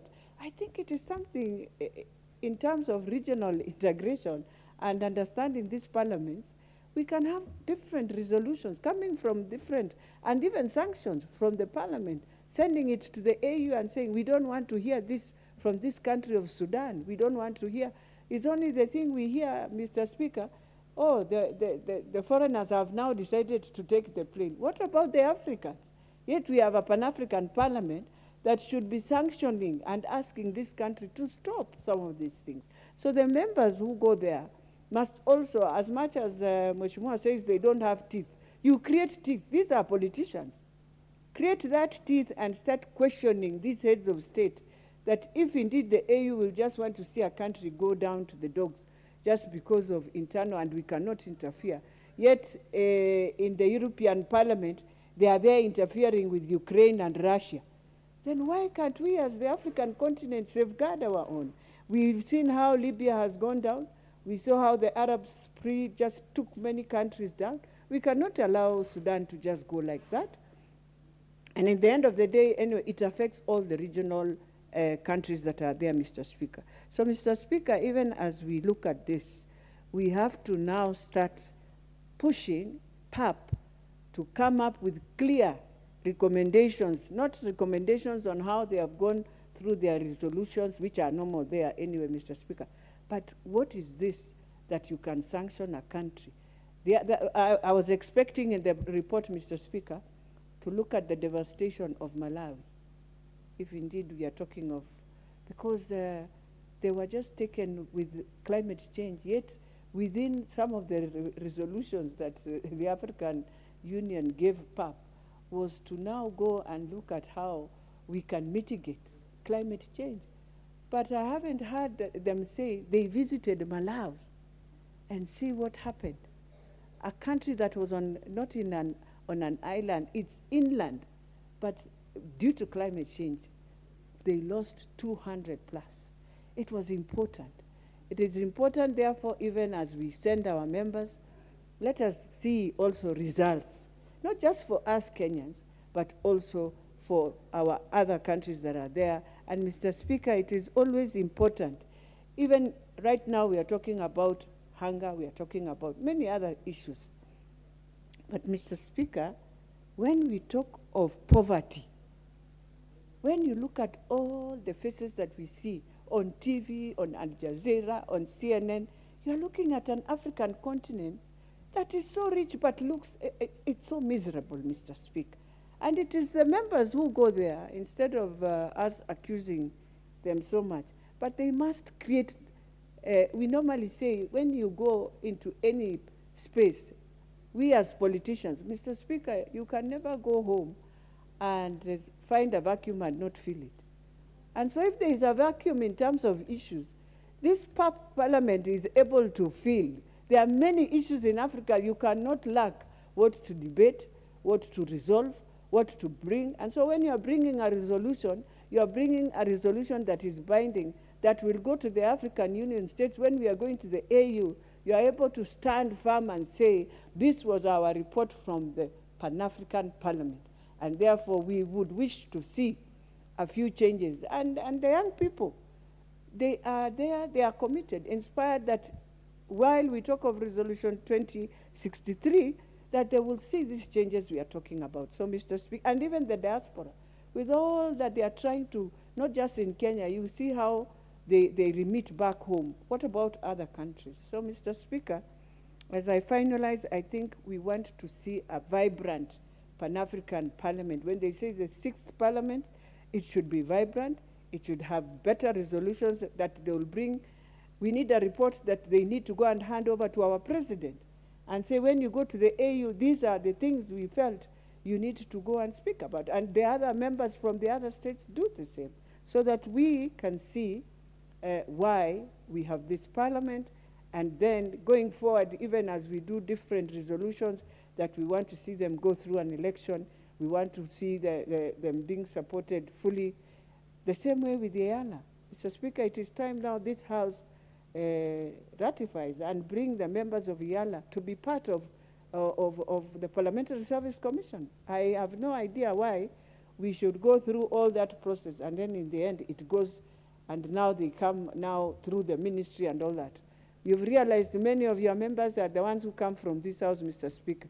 So it's important to just ensure we ratify and let them be part of this House, even in terms of their remuneration and everything, Mr. Speaker. Therefore, Mr. Speaker, I just want to say we have Africa is a place where we can really transform the world. If we had tapped on the challenges that Ukraine is facing, it is Africa where we would have now be planting the wheat and all these things. But because of our different small boundaries that has come and are barriers in terms of trade, which is one thing I wish the Pan-African Parliament, before the end of the year, must be pushing each member state that open your boundaries so that we have free trade within the African continent. That way, we shall start opening up our economies, building back our economies, building back the challenges we have faced post-COVID, and at that time, growth will come, and we will have employment for many. With those remarks, Mr. Speaker, I beg to support. Thank you, Honorable Beatrice Elachi, for those informative contributions.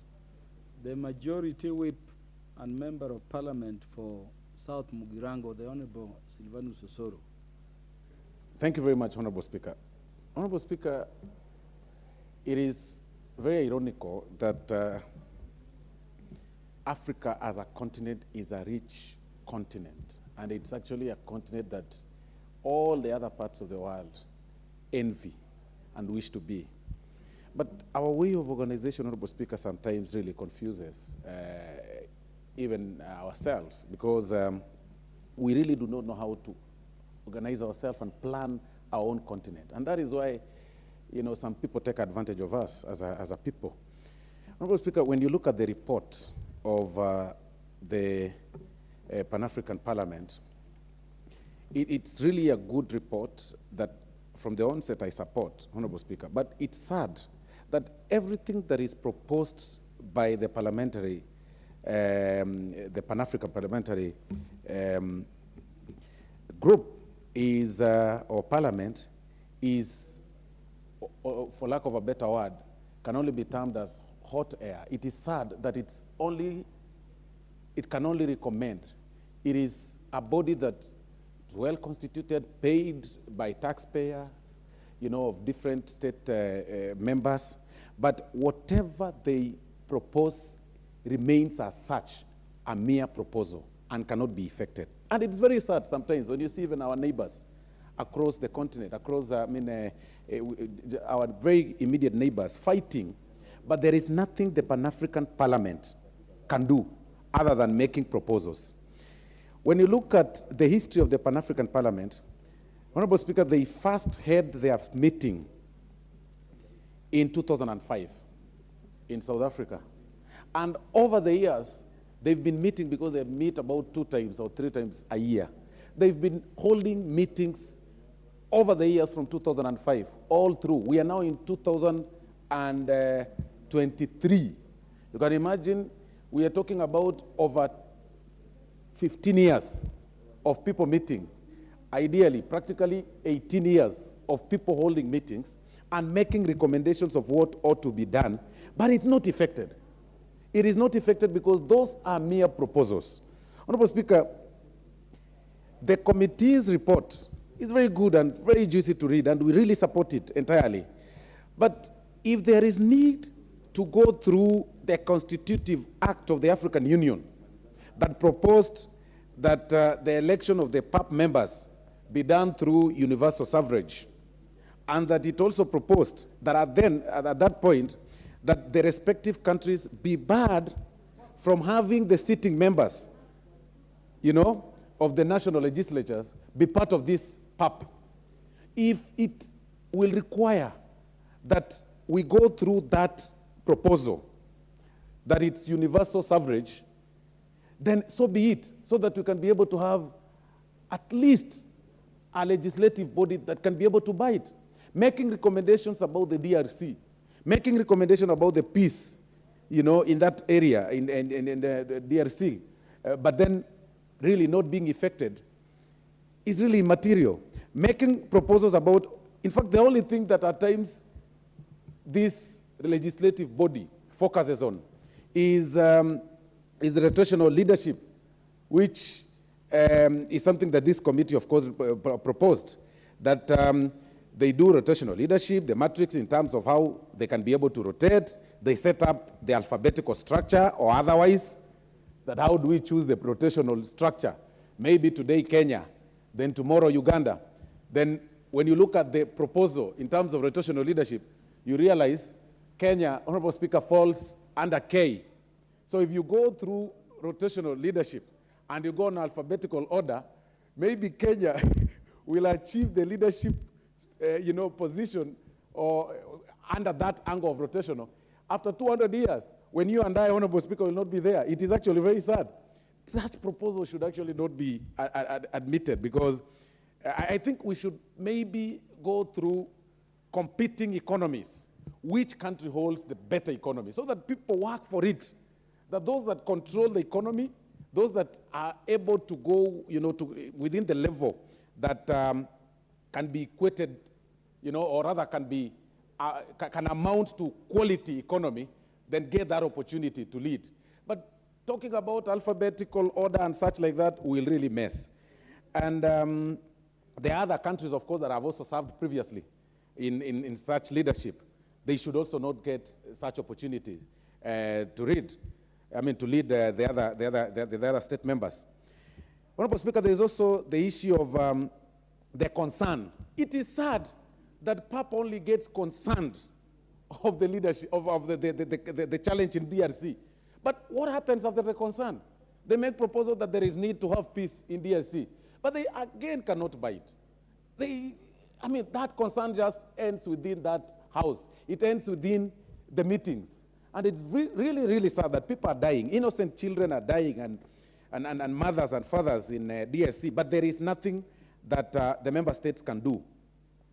And other than calling, of course, for immediate end of conflict, which, of course, it's good that it was tabled then. Honorable Speaker, there is also the issue of the women empowerment and inclusion of governance. Again, it is a proposal. Some of the member states that proposed are known, to suffocate women in leadership. But they proposed such recommendations in the Pan-African Parliament. Really, it is quite ironical. A country,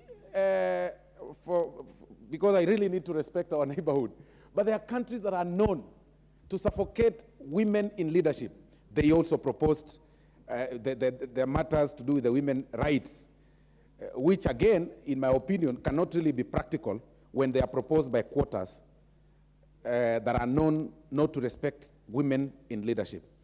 But all said and done, there is need for African countries, Honorable Speaker, to review their treaties and their engagements. We are a continent that is too small, but very rich. We are a continent that if we really decide to join hands, Honorable Speaker, if we decide to, create common grounds in terms of our engagements, we can form a very enviable continent.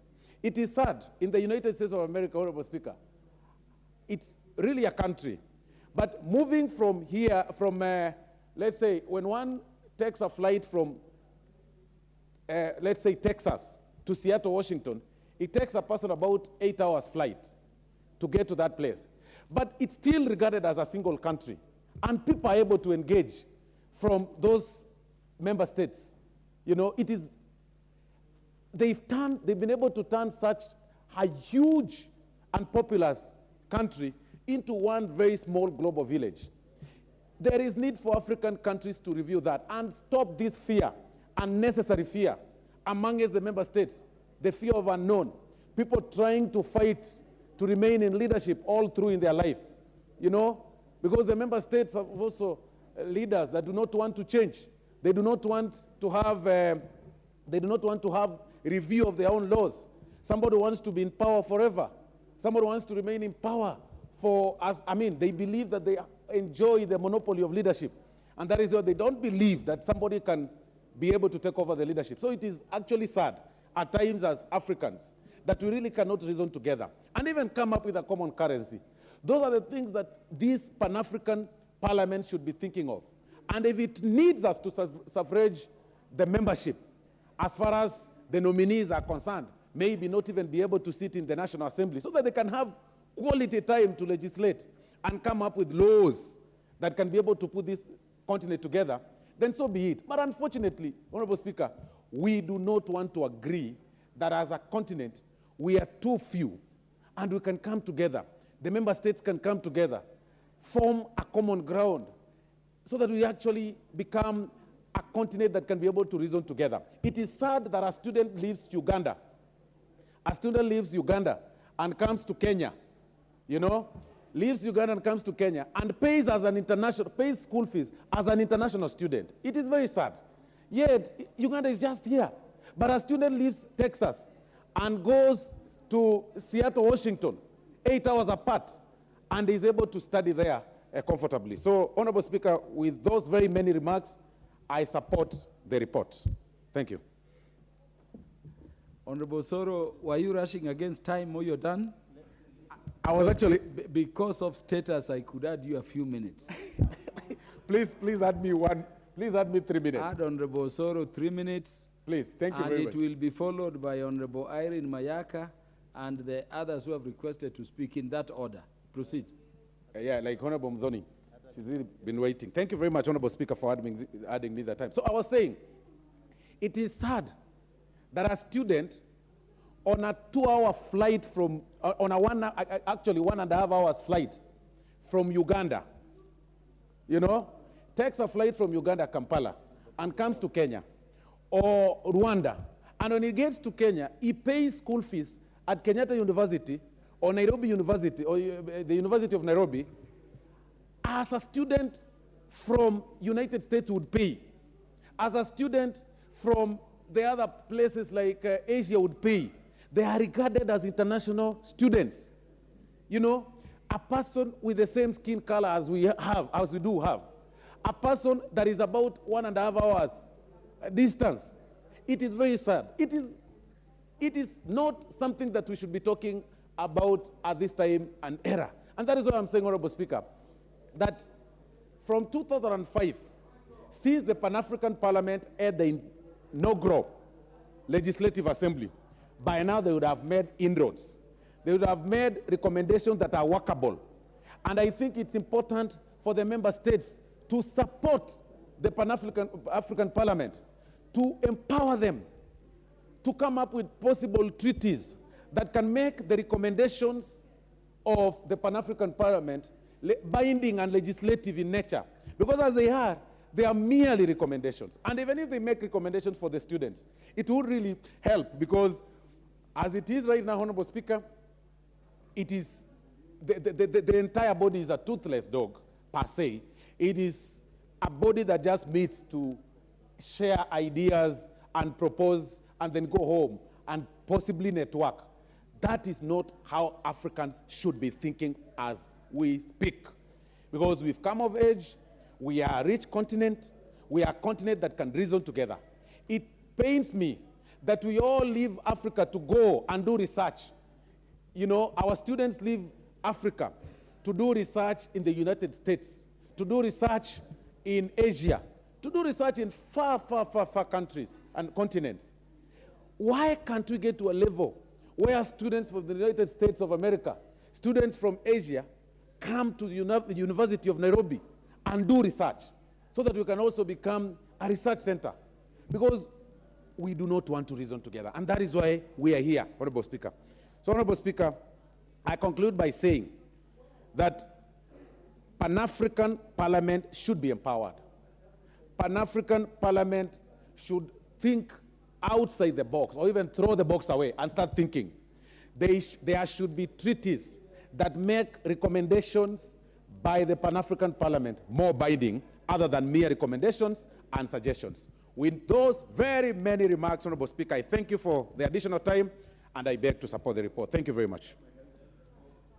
Irene Mayaka, nominated MP.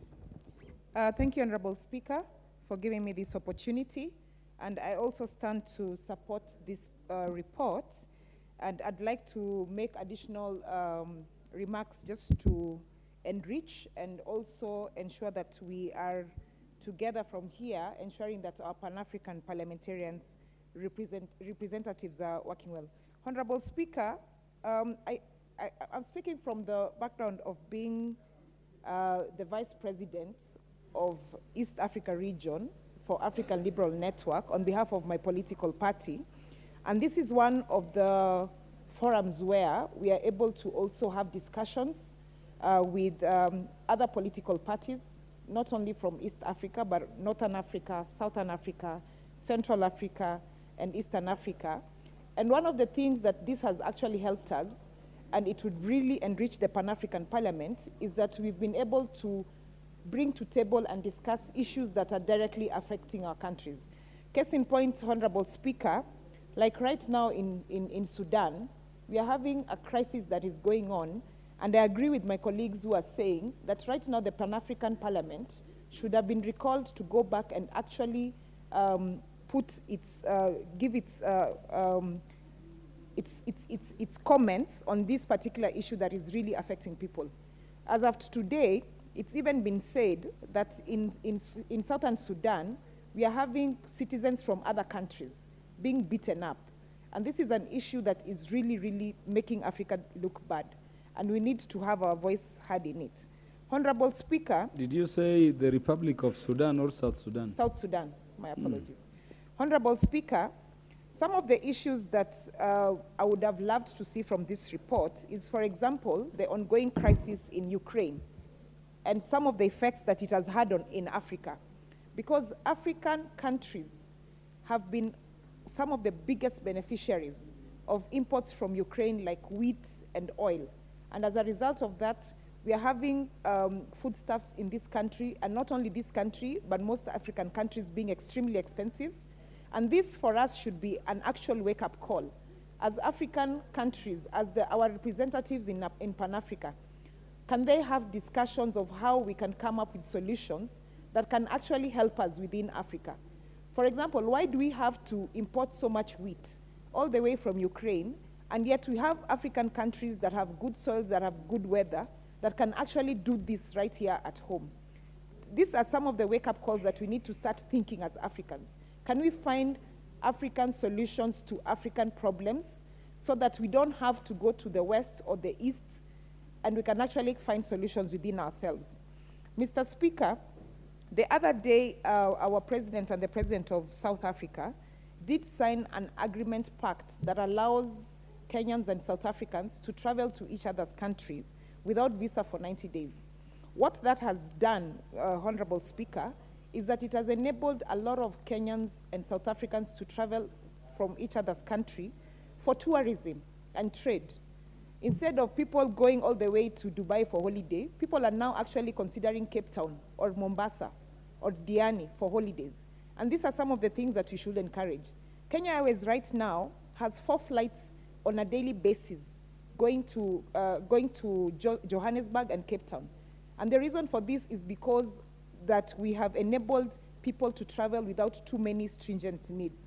Pan-African Parliament should be pushing for us to be able to have a free Africa travel so that more people can travel within different African countries without too many visa restrictions, because then you're able, free tariff, because then you're able to go to different countries and even see opportunities that you could actually get from there. Mr. Speaker, I've seen a lot of emphasis from the report in terms of what the Pan-African Parliament wants to do with women, but sadly to speak, I'm not seeing anything about youth.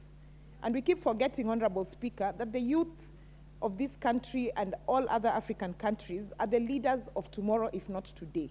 If you're not having succession plans and engagements of young people across Africa together, then we're not opening that space enough for them. And Honorable Speaker, I'd just like to cite an example of what Christopher Haemba, who is the founder of Nova Pioneer in Kenya, has been able to do. Because we do have a similar structure of Nova Pioneer in South Africa and in Botswana. And what that has enabled the students to be able to do is to have exchange programs across these 3 countries. Our Kenyan boys and girls are able to go to these other countries and see what's going on there, and the other way around.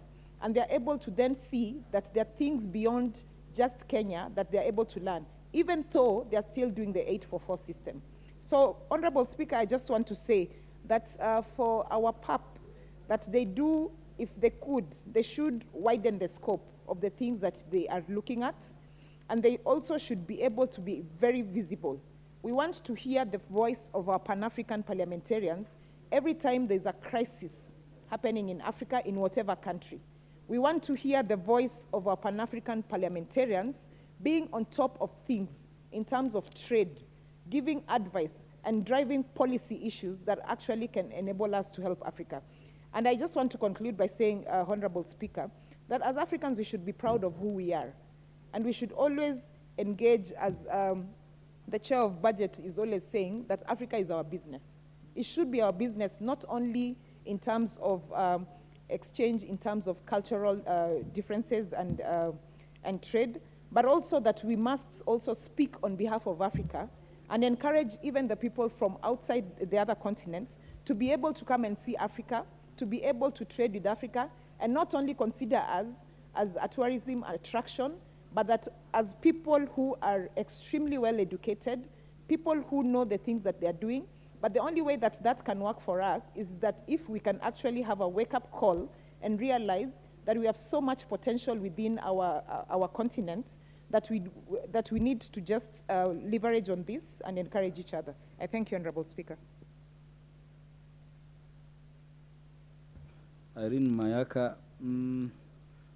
I can't see the Honorable Dorothy Kiara.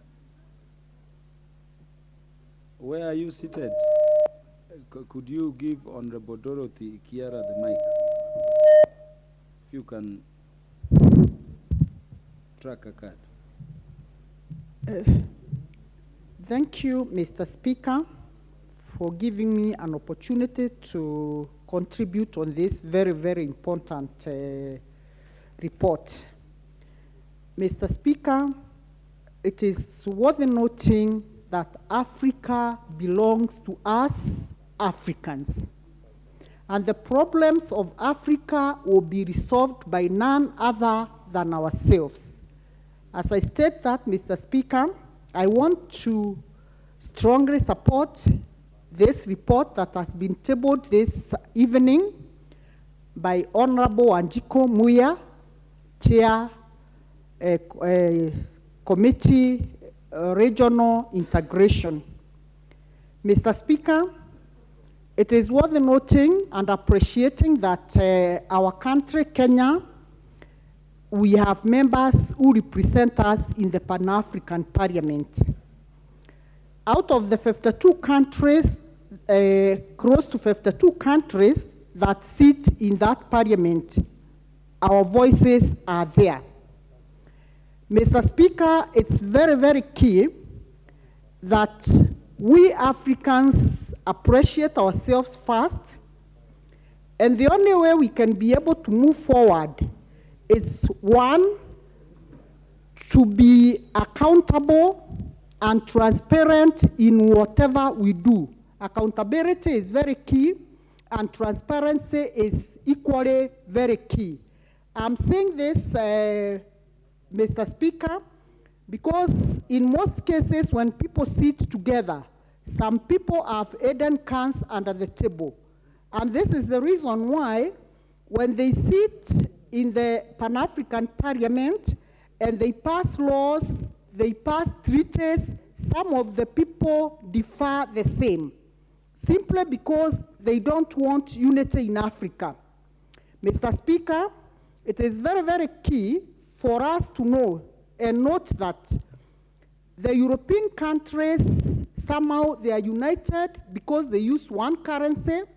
They trade across countries like the United States of America. These people have a constitution that guides and governs them. But when we come to Africa, Mr. Speaker, because of the small issues that we normally tend with, the issues like we don't trust one another, the issues that some African countries are not comfortable because they feel they are lagging behind. Mr. Speaker, our strength will only be drawn by us getting united.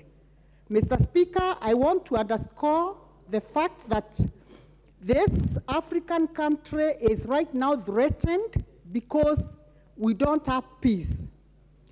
And it is our responsibility as the African leaders to ensure that peace and stability is key in every other country. Mr. Speaker, it is very sad when we hear that the warring factions in Congo, warring factions in Sudan, the Pan-African Parliament sits down and gives orders that they require peace in those countries, and then they go back to their countries and nothing happens. Mr. Speaker, I want to strongly support this report of Honorable Wanjiko, and I want to urge the honorable member that they work very, very closely with those who are serving in the Pan-African Parliament so that they can both harmonize the issues touching on our region with the issues touching on the African continent.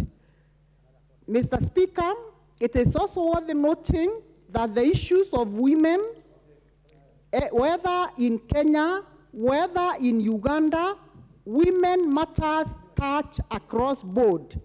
And when we are talking about women, I take cognizance in the fact that some African countries still, they have not, and I say they have not, been able to integrate women and make them part of their governance system. I want to thank the our Kenyan Parliament, because today, Mr. Speaker, we have quite a huge number of women serving in this Parliament, single-member constituency, and the women who serve at the county level. Mr. Speaker, it is up to us and those who sit in the Pan-African Parliament to ensure that the countries who have not embraced women leadership, they do so at the earliest opportunity. Mr. Speaker, as I conclude... Order. Who is this honorable member who crosses over, talks with Honorable Millie, crosses over, is pulled by Honorable Osoro? Could the honorable member do what we do in the House in terms of changing or crossing the aisles? You just go up to there and then do the right thing. Okay, Mr. Speaker, thank you. And as I conclude, Mr. Speaker, I want to say Africa is a very rich country. Africa has a relatively very, very accommodative climate, and for this reason, we must not lose Africa to anyone. Mr. Speaker, it is important to know that the countries in the West will always want to see African countries fighting all the time and no peace, so that they come in and say they want to broker peace. Mr. Speaker, we cannot be sure that they are coming in is to broker peace or coming to colonize the African countries once again. Therefore, Mr. Speaker, I want to support this very, very important motion brought to the House and say it is the time for us Africans to stand and be counted. Thank you, Mr. Speaker.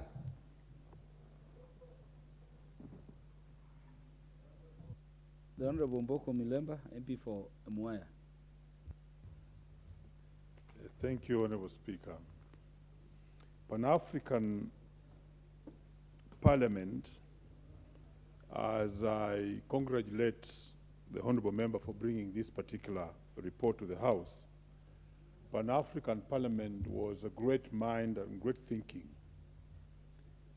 by the leaders then, who envisaged that we should bring an African bloc in place to make resolutions that actually empower African independent states, especially when they are negotiating at the international front or making a push to realize any benefit or defend the rights, both economic, social, and other forms of rights of the people.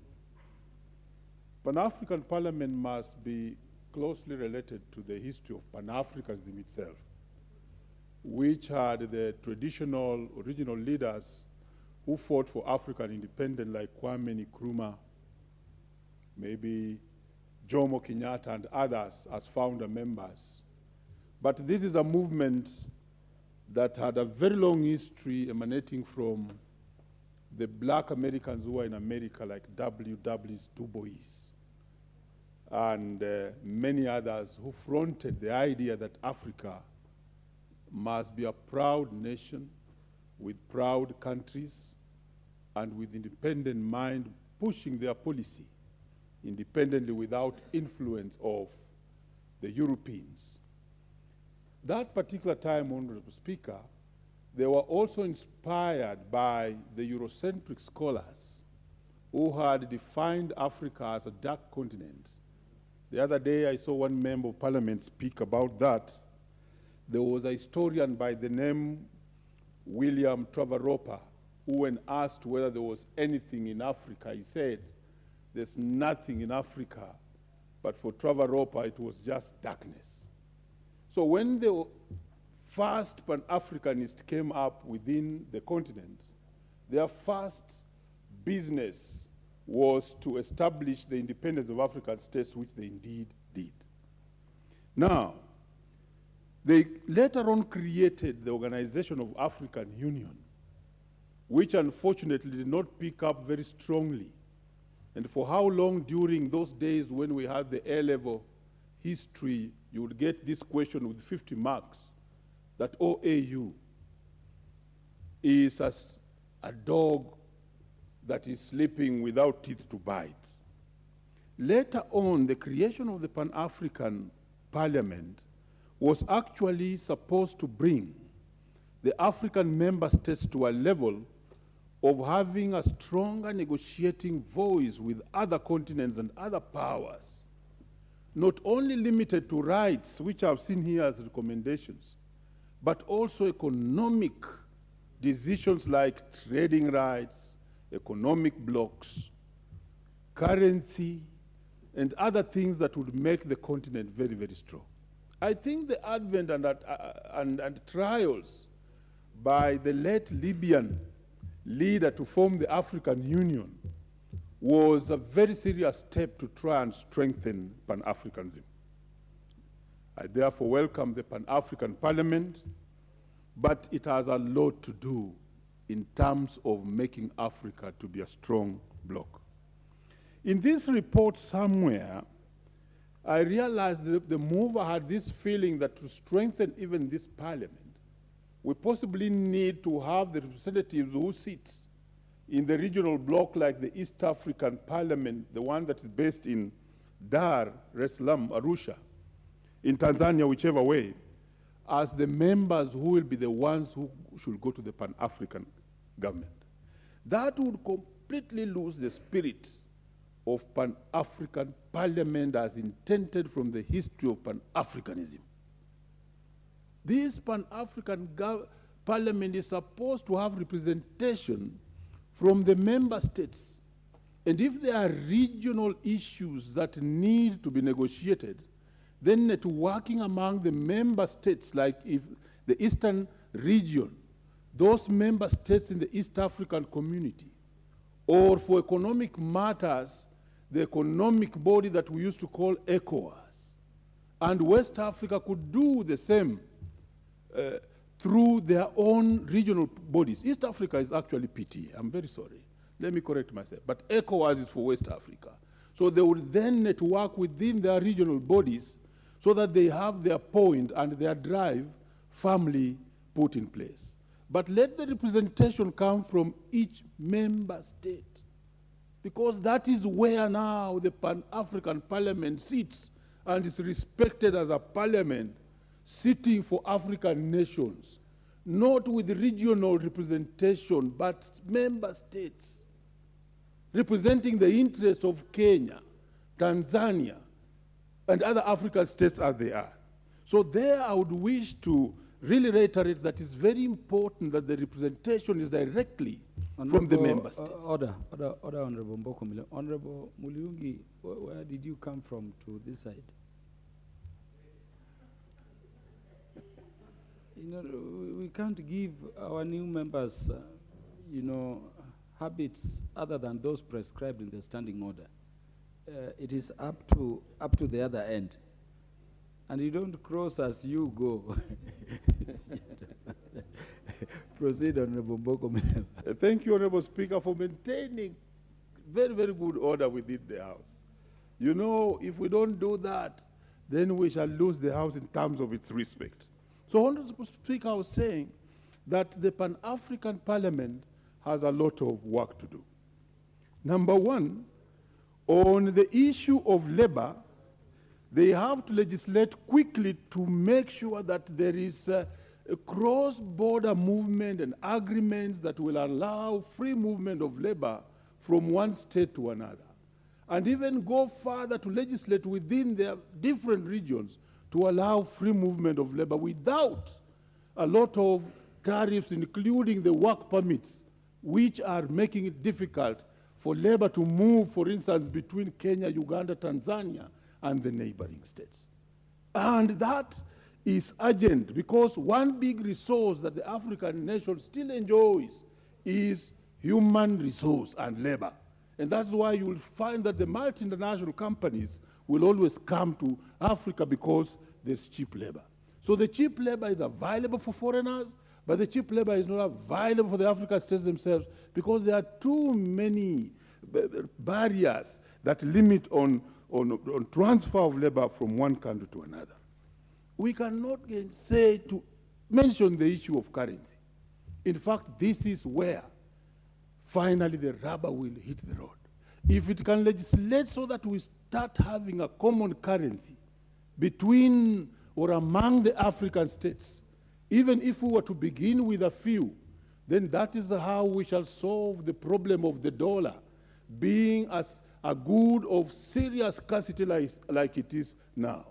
Honorable Speaker, today, yesterday, when the Prime Cabinet Secretary was addressing this Parliament, he severally talked about how our dollar stocks are diminishing and is worried about the dollar stocks. It is because that the dollar is being used by a number of many states which are forming what is called the United States of America. And therefore, it's a very strong currency. So if they can bring a common currency which can actually be used as an African currency to negotiate loans using this particular currency, you can imagine the depreciation that the shilling has now had against the dollar. And that has made even us to pay almost double what we would have paid as foreign debt because of just the depreciation of the shilling that has accrued. So a common currency would be very, very strong for legislation of the Pan-African Parliament to strengthen the region that we call Africa. But then finally, even if, as I see the red light, the political legislation in this Parliament must be serious so that we finally have leadership that are actually democratic and can respect constitutions of their own countries. And a country that is not respecting their own constitution can even be kicked out of this Parliament and the organization. Because what is hurting Africa most is the politics and the inability of these countries to respect their own constitution. When you look at what is now happening in northern Sudan,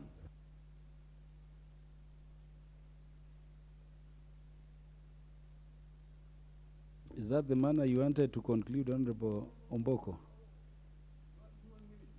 1 minute to conclude.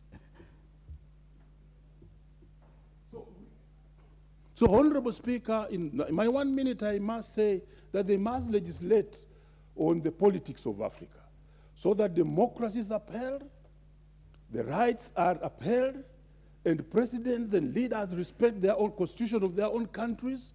This will enable Africa to be peaceful, and therefore, once we are peaceful, we shall be able to be strong economically, strong socially, and even strong on international front when we negotiate for our interests.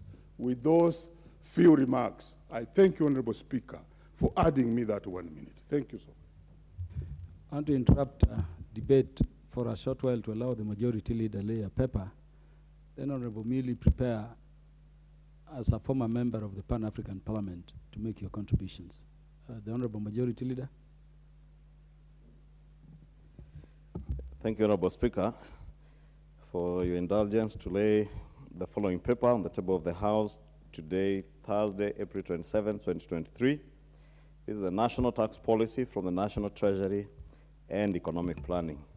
Thank you, Honorable Speaker, and I also take this opportunity to welcome the Honorable Millie to the House at her usual time. Thank you, Majority Leader. Honorable Millie Odhiambo. Thank you, Mr. Speaker, for giving me this opportunity, and I want to thank Honorable Ichung'wah for welcoming me at my usual time when we actually do serious business. I don't normally come when people do the AOB. This is only the Parliament of Kenya where we start with any other business and then the business starts later. So I know how to come at the right time as a member of Parliament who is a legislator, who is a lawyer by training. So I know this is a time when we do. But beyond that, Mr. Speaker, he was my former chair in the budget. So you must also know as a majority leader that the budget committee is sitting the whole day. So I'm a very committed member of the House. I've sat the whole day, but still had time to be here. But having said that, Mr. Speaker, let me take this opportunity to support the report by the head of the delegation of Pan-African Parliament, Honorable Mukami, on the proceedings of the first ordinary session of the 6th Parliament of Pan-African Parliament. Indeed, as the Speaker says, I'm a former member of the Pan-African Parliament, and so I understand quite a bit of how the proceedings go. Mr. Speaker, I've looked at the report, and I've seen that the report on the main plenary focuses a lot on the issue of conflict and unconstitutional regime changes in Africa, and makes very serious recommendations, including early warning, and it is important, Mr. Speaker, as a continent to check on what bedevils us and why these changes are becoming very common, perhaps because we are slackening on the issue of governance. So maybe that is one of the things that we need to check as a continent.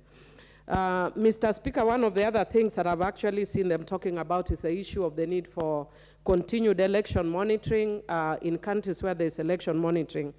Mr. Speaker, courtesy of the Pan-African Parliament, I had opportunity to monitor election in a few of the countries. And one of the things I've noticed, which even creates those conflicts, is that at Africa, we are usually very late in terms of our reaction to changes.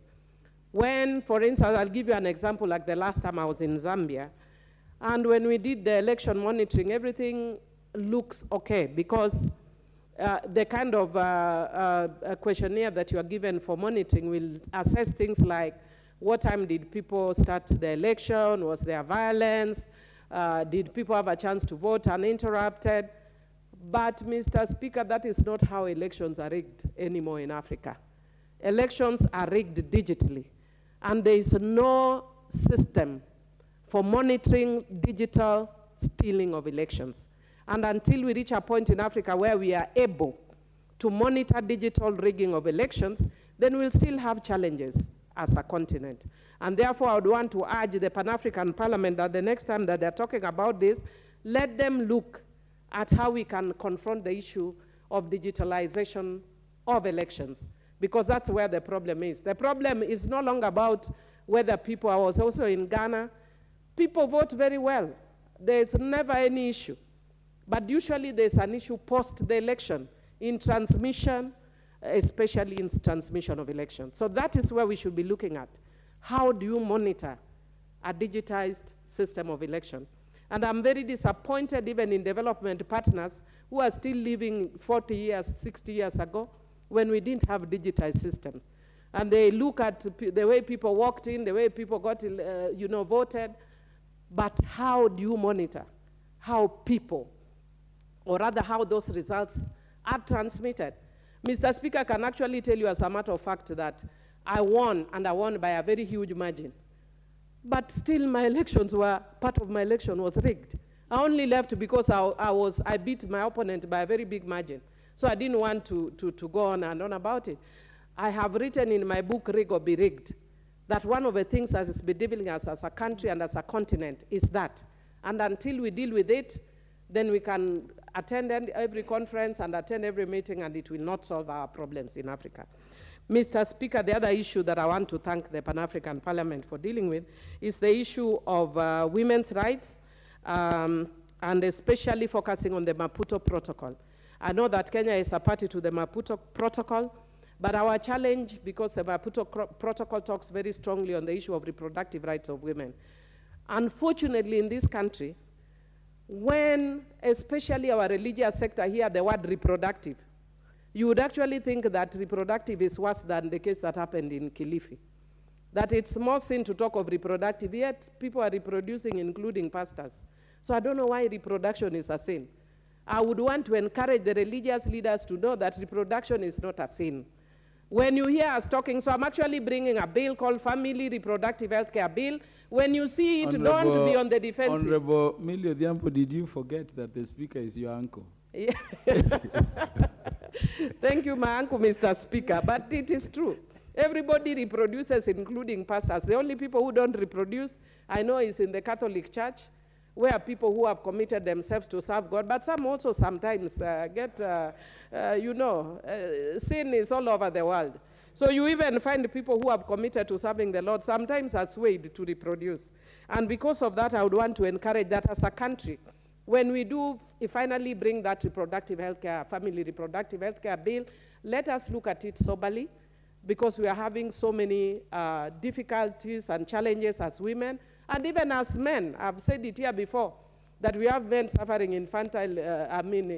infertility and erectile issues, but we don't talk about them. In fact, my Kalenjin brothers are the ones who know. They have a term called kipka. Kipka means there are things that people don't talk about. There are things that are said in the bedroom and that. Yet actually, they are the things that affect us the most.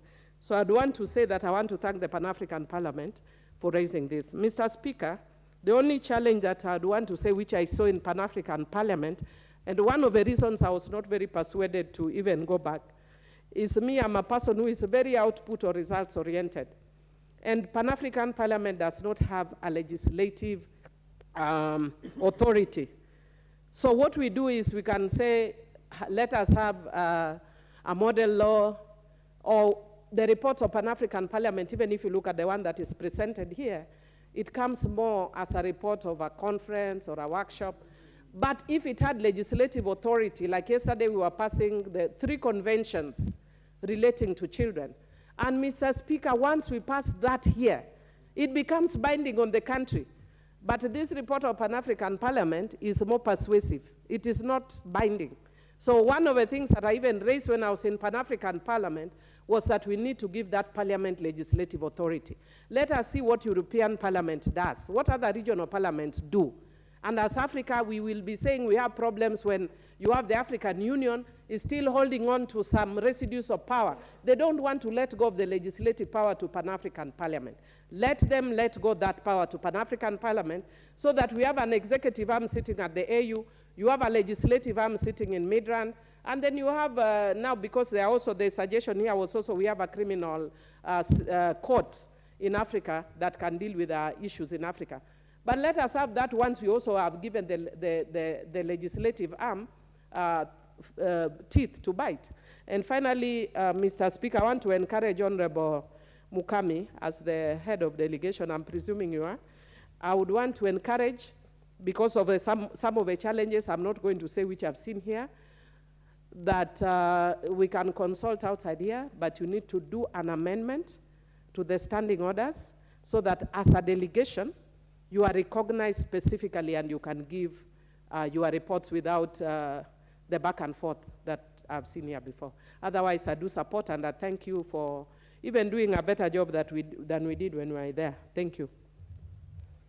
Thank you, Honorable Millie. The Honorable Augustine Mwafrika, the MP for Oisambu. Thank you, Mr. Speaker, for this glorious opportunity to add my voice in supporting this report. Mr. Speaker, I want to say that when I was in school, I remember we used to run that in Africa, when it comes to developed countries and developed countries, we used to run that in Africa we have only 2 developed countries. That time it used to be South Africa and Egypt. But today I'm told that they are like 5. The reason why I'm giving reference to this about developed countries is because Africa, with so many countries, is only 2 countries which are developed. then I just wonder, when shall we be 10? When shall we be 20? And the reason why we should keep growing to those numbers is when African countries are stable, when there is peace. Mr. Speaker, the Pan-African Parliament, I would propose that they are supposed to be given tooth to bite, because there is a difference between a watchman who will watch thieves coming only to call the employer to inform that they are thieves. And there is that person who is supposed to enforce. This Pan-African Parliament, Mr. Speaker, is supposed to be given more power, probably even to summon those political leaders who are creating conflict and violence in African countries. Summon them. And we are sad, Mr. Speaker, because right now, we as Africans and as leaders, we are looking Southern Sudan desperately what is happening in Southern Sudan. What has been gained or has been gained around for the last 10 years in Southern Sudan, now it is going to the drain. It is very sad, Mr. Speaker. We know that if this Pan-African Parliament, if it is given more power, and we have confidence with it, if it can be given more power, it can be able to stop all the political conflicts within Africa as a continent. This Honorable Mwafrika, do you need any information from the majority whip? I don't need, but since he wants to raise a point of order, you don't need, he can be around probably. Of order. Yes. For a point of information, if you don't need the information, yes, it can't be given. So the question again is, do you need information from the majority whip or not? I don't need. Proceed. The reason why, Mr. Speaker, I'm saying that this parliament, the Pan-African Parliament, was inaugurated in 2004 to promote democracy and human rights. So, Mr. Speaker, we have a lot of confidence in this court, and we want to say that the developed countries have been coming up with some conventions and treaties. If we give an example of the Rome Statute, which most of the developed countries are not a member, but they come on telling us, Africans, that this is good for us. But for them, they don't become members. This afternoon, Mr. Speaker, we dropped a motion about the convention and treaties. I wish, Mr. Speaker, if it had emanated from the Pan-African Court, because Pan-African Parliament, Mr. Speaker, because we know it could have considered very much on culture and what have you, with regards to Africans. So, Mr. Speaker, I wish to recommend that we have confidence in this Parliament, and we recommend that this Parliament be given more power, Mr. Speaker. Thank you, and I support.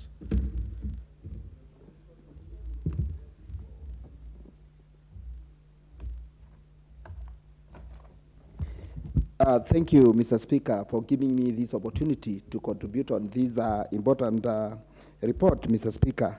And I want to thank the committee for a very good job they have done, because this is very important.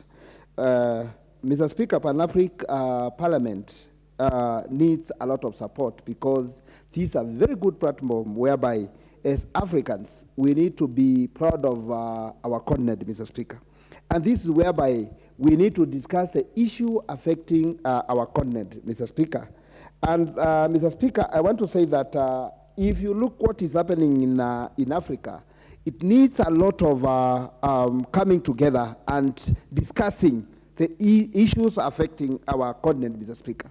For example, Mr. Speaker, if we talk of climate change, in our continent, Mr. Speaker, we are affected. And this is the item we need to come and discuss as a continent. How can we do to contribute to our climate? How can we do to avoid this global warming?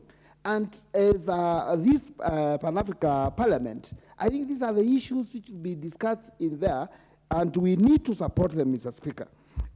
When you see if you look at what is happening about this Ukraine war, Mr. Speaker, as Africa, we are affected. And Mr. Speaker, we need to come up and sit down as Africa, as a continent, and discuss how can we come up with a solution and avoid some of these things which is happening in our continent. Mr. Speaker, when there is a war, you see the economy is affected, Mr. Speaker.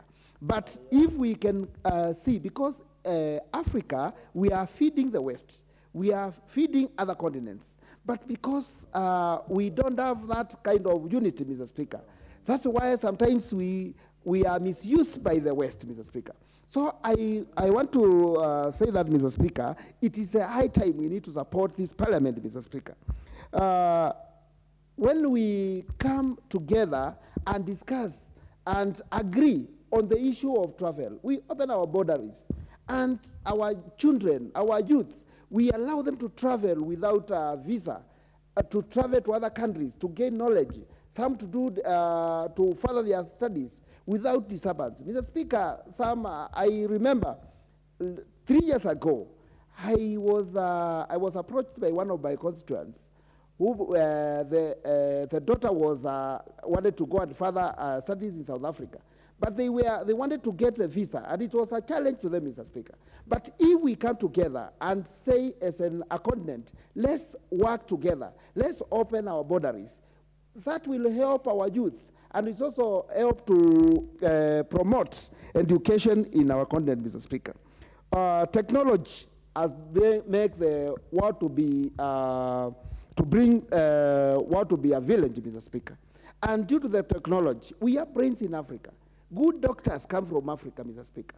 And this is the high time. We need to bring them together. In this parliament, we discuss and pass some laws which will allow working environments. Someone to be coming from, if you come from Kenya, you go to South Africa, you don't need many documents to get employment. That will also contribute to the economy of this of Africa, Mr. Speaker. So, Mr. Speaker, I want to take the opportunity and thank the committee and say I support. Thank you.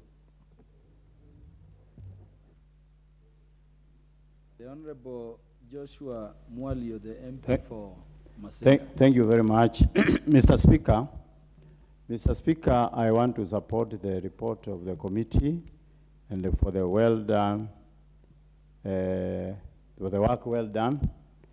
I would like to say that we as Africans, we need this Pan-African Parliament because this is where we can air our views as a coordinate and be able to know how each country is faring on as far as their economy is doing and also the peace of the country.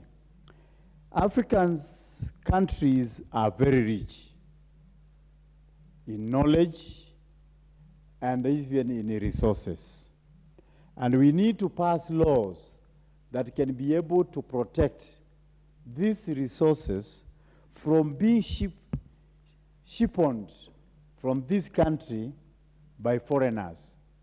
If you go to where gold is mined, we will find that the foreign countries and the foreign big companies are the ones that normally mine these gold and diamonds and the oil and the gas. While we as Africans, we are employed there as employees in those companies.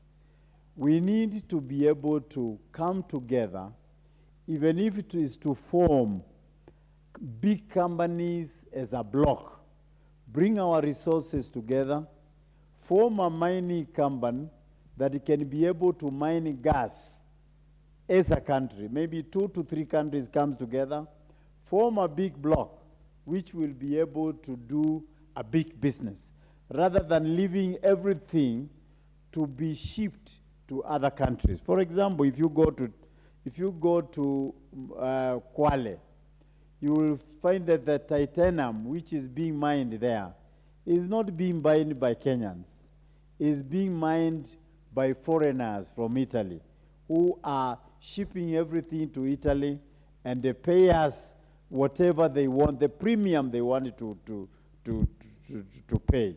So we need this Pan-African Parliament to be able to make laws that empower our own Africans so that we can be able to trade. Number two, we need to be talking together as Africans, as African countries. We need this parliament to pass laws that will enable our presidents to come together and speak with one voice and say we are brothers. Why should we fight because we are neighbors? Why should we have quarrels because we are neighbors? By so doing, we are taking back all the progress that we have been able to, the achievements that we have been able to make, we are taking them behind. So we need this Pan-African Parliament to continue making good laws for progress, for prosperity. We also need free cross borders. From here to Nigeria, I go there without passport, without visa rather. I just walk in and do a business. I buy goods there, bring together and sell. But now if you want to do even a business in Tanzania here, you have so many things that are required. So this Pan-African Parliament should pass laws that are attractive, that are favorable even to the business people. So that is what I want us to be able to do as Africans, because we are one. We are blacks. Majority, why are you laughing at me? Number three,